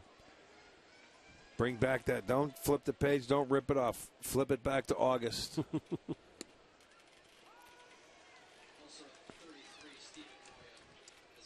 Well, we've always said the good thing about baseball is that when you get beat up in a game like this, you can file it away pretty quickly because you got to bounce back and play again tomorrow. You have to. That's the nature of the game. 162 game schedule. You know what? If this could be an Indians blowout, you know what? It does. You turn the page. You come back tomorrow and you're ready to go.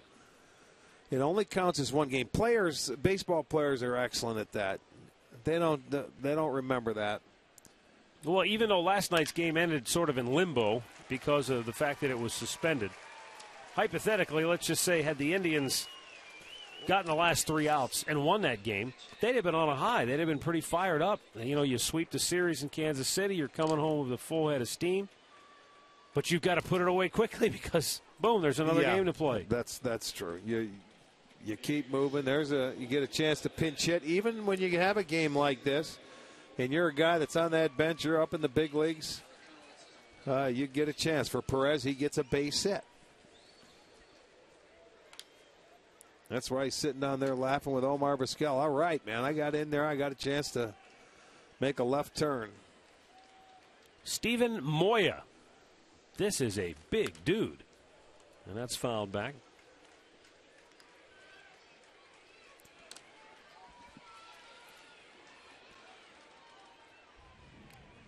He covers up a lot of that batter's box. I'll tell you what, it looks like Tony Clark when he played with the Tigers. Moya goes 6-6. Uh-huh. Out of the Dominican Republic.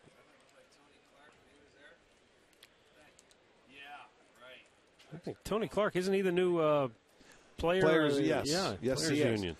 But I remember Clark, the switch hitter, when he played with the Tigers. He reminds me a little bit of him in the batter's box because he is so tall. I think Clark was 6'8". 6'7" or 6'8". This guy might still be growing. Well, look at that year. 35 dingers. He just turned 24 years old. Wow. That's a pretty good year. 105 ribbies. Don't hit a squibber after we just talked about those 35, 105.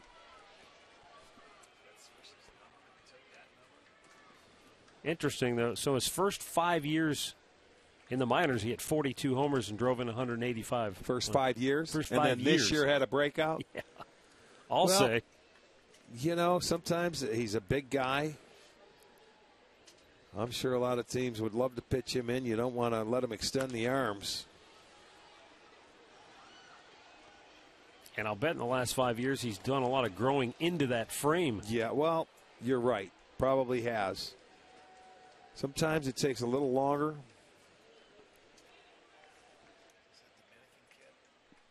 You know, coming from the Dominican and, you know, just accepting life over here in the United States. The 1-2.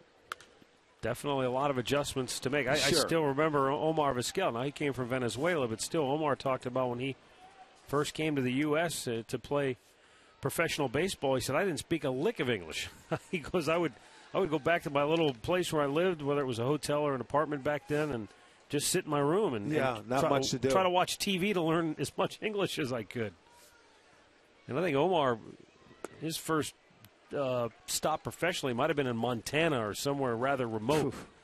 You know. Well, you think about it, that'd be like the Americans going there and playing winter ball, and I did when I was 17 and 18, and it's a different culture. You have to learn, and there's a lot of times you do sit alone.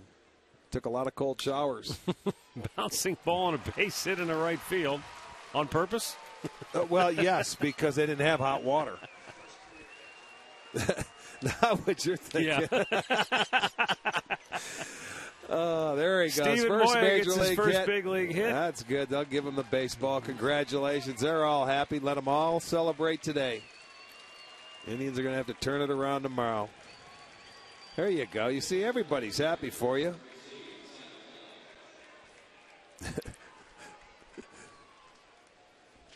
Oh, boy. 2 on, 1 out. And we'll get another pinch hitter. This is Tyler Collins.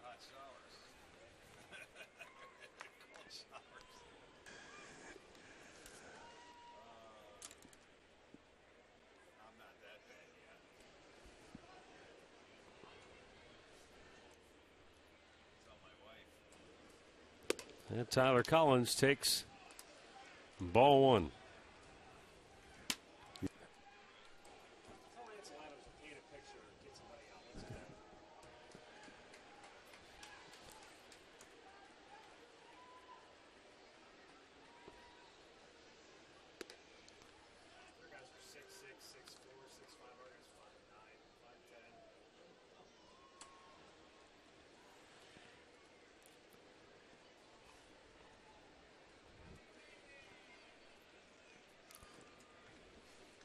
Austin Adams awaits.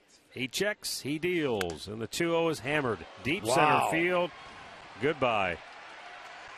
I'll tell you what, these kids come up to hit. Tyler Collins joins the home run parade for the Tigers this afternoon as they have now belted 5 dingers on the day.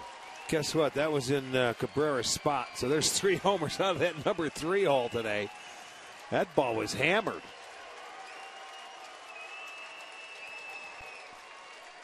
It is officially a blowout. Look at that fastball out over the plate. This young man hit it a ton. Tack on 3 more runs, another hit, 20 hits, 12 runs.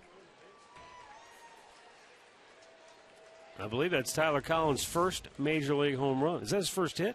I think it's his first hit. First hit, first home. They may not find the ball. Did that go in the trees? It's not his first hit, I'm told, but it is his first home run.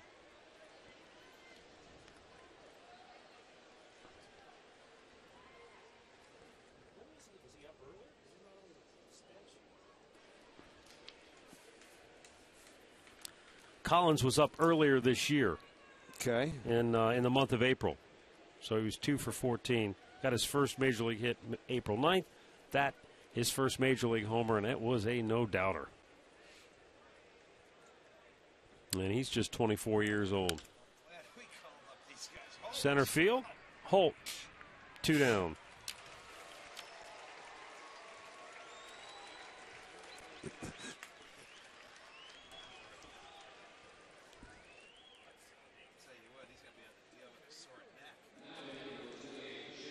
That'll bring up J.D. Martinez.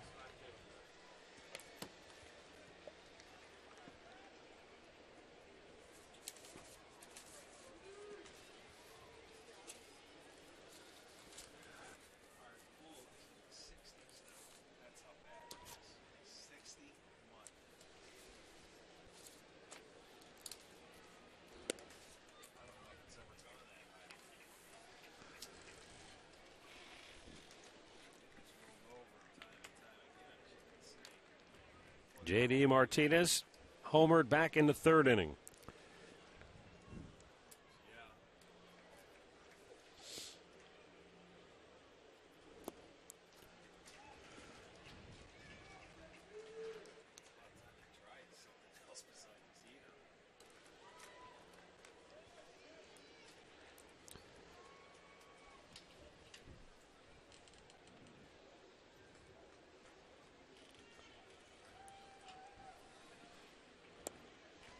Strike's about to end the inning. And we'll go to the bottom of the ninth. Detroit with a dozen, leads by 11.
Of 1, Detroit on top.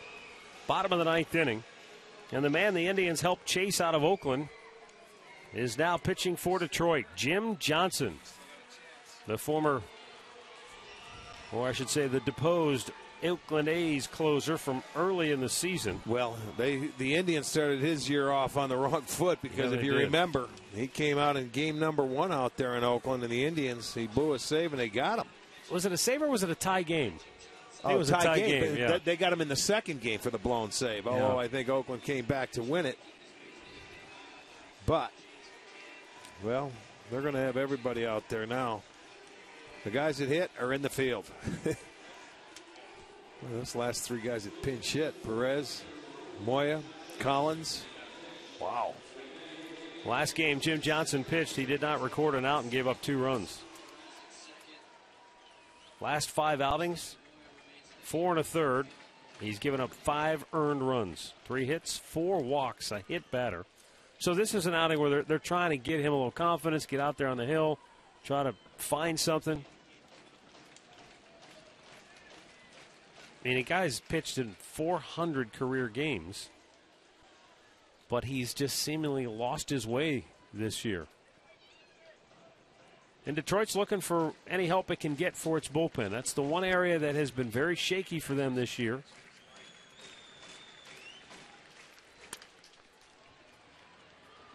Routine bouncer to short. 1 away. Or to second, I should say. Jason Giambi is going to pinch hit for Jesus Aguilar. Giambi has been on the DL most of the season. And when Jim Thome came back to Cleveland and had his number retired, Giambi, or had a statue unveiled, Giambi gave up number 25. He went and gave the jersey to Thome and said, when I come off the DL, I'll find a new number. And he's going back to 72, which I think was the first number he ever wore when he was a September call-up for the Oakland A's. No kidding. 72. It's either a September call-up or his first spring training jersey. I don't remember exactly what he told me.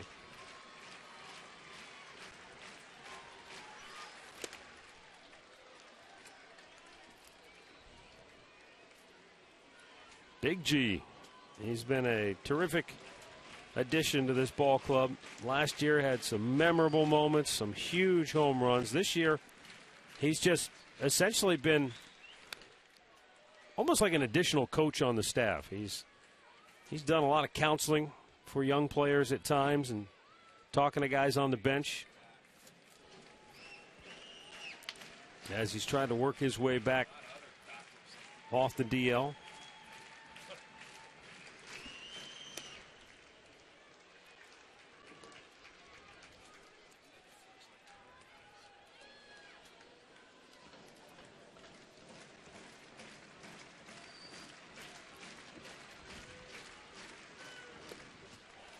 Swing and a miss, got a piece of it, but strikes out, 2 down.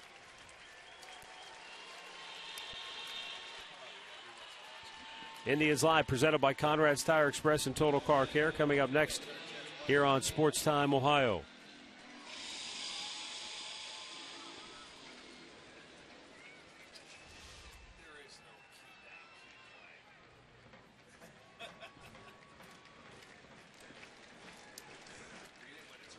Upstairs with a heater.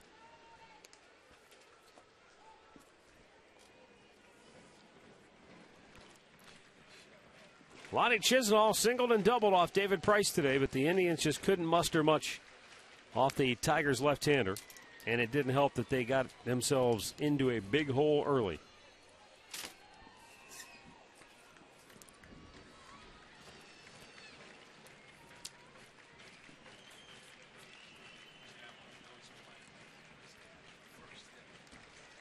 Oh, hit him. And the Indians will have a 2-out base runner. Go to the top of the order, and that will be Tyler Holt.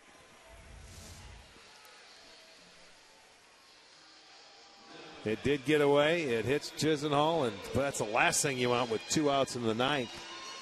You get drilled in a game 12-1.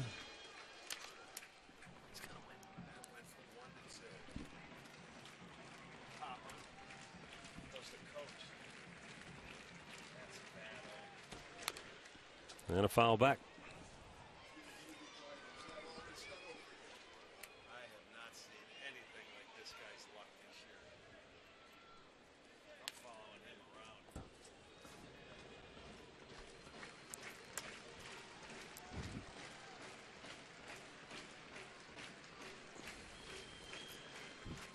Yeah, no kidding.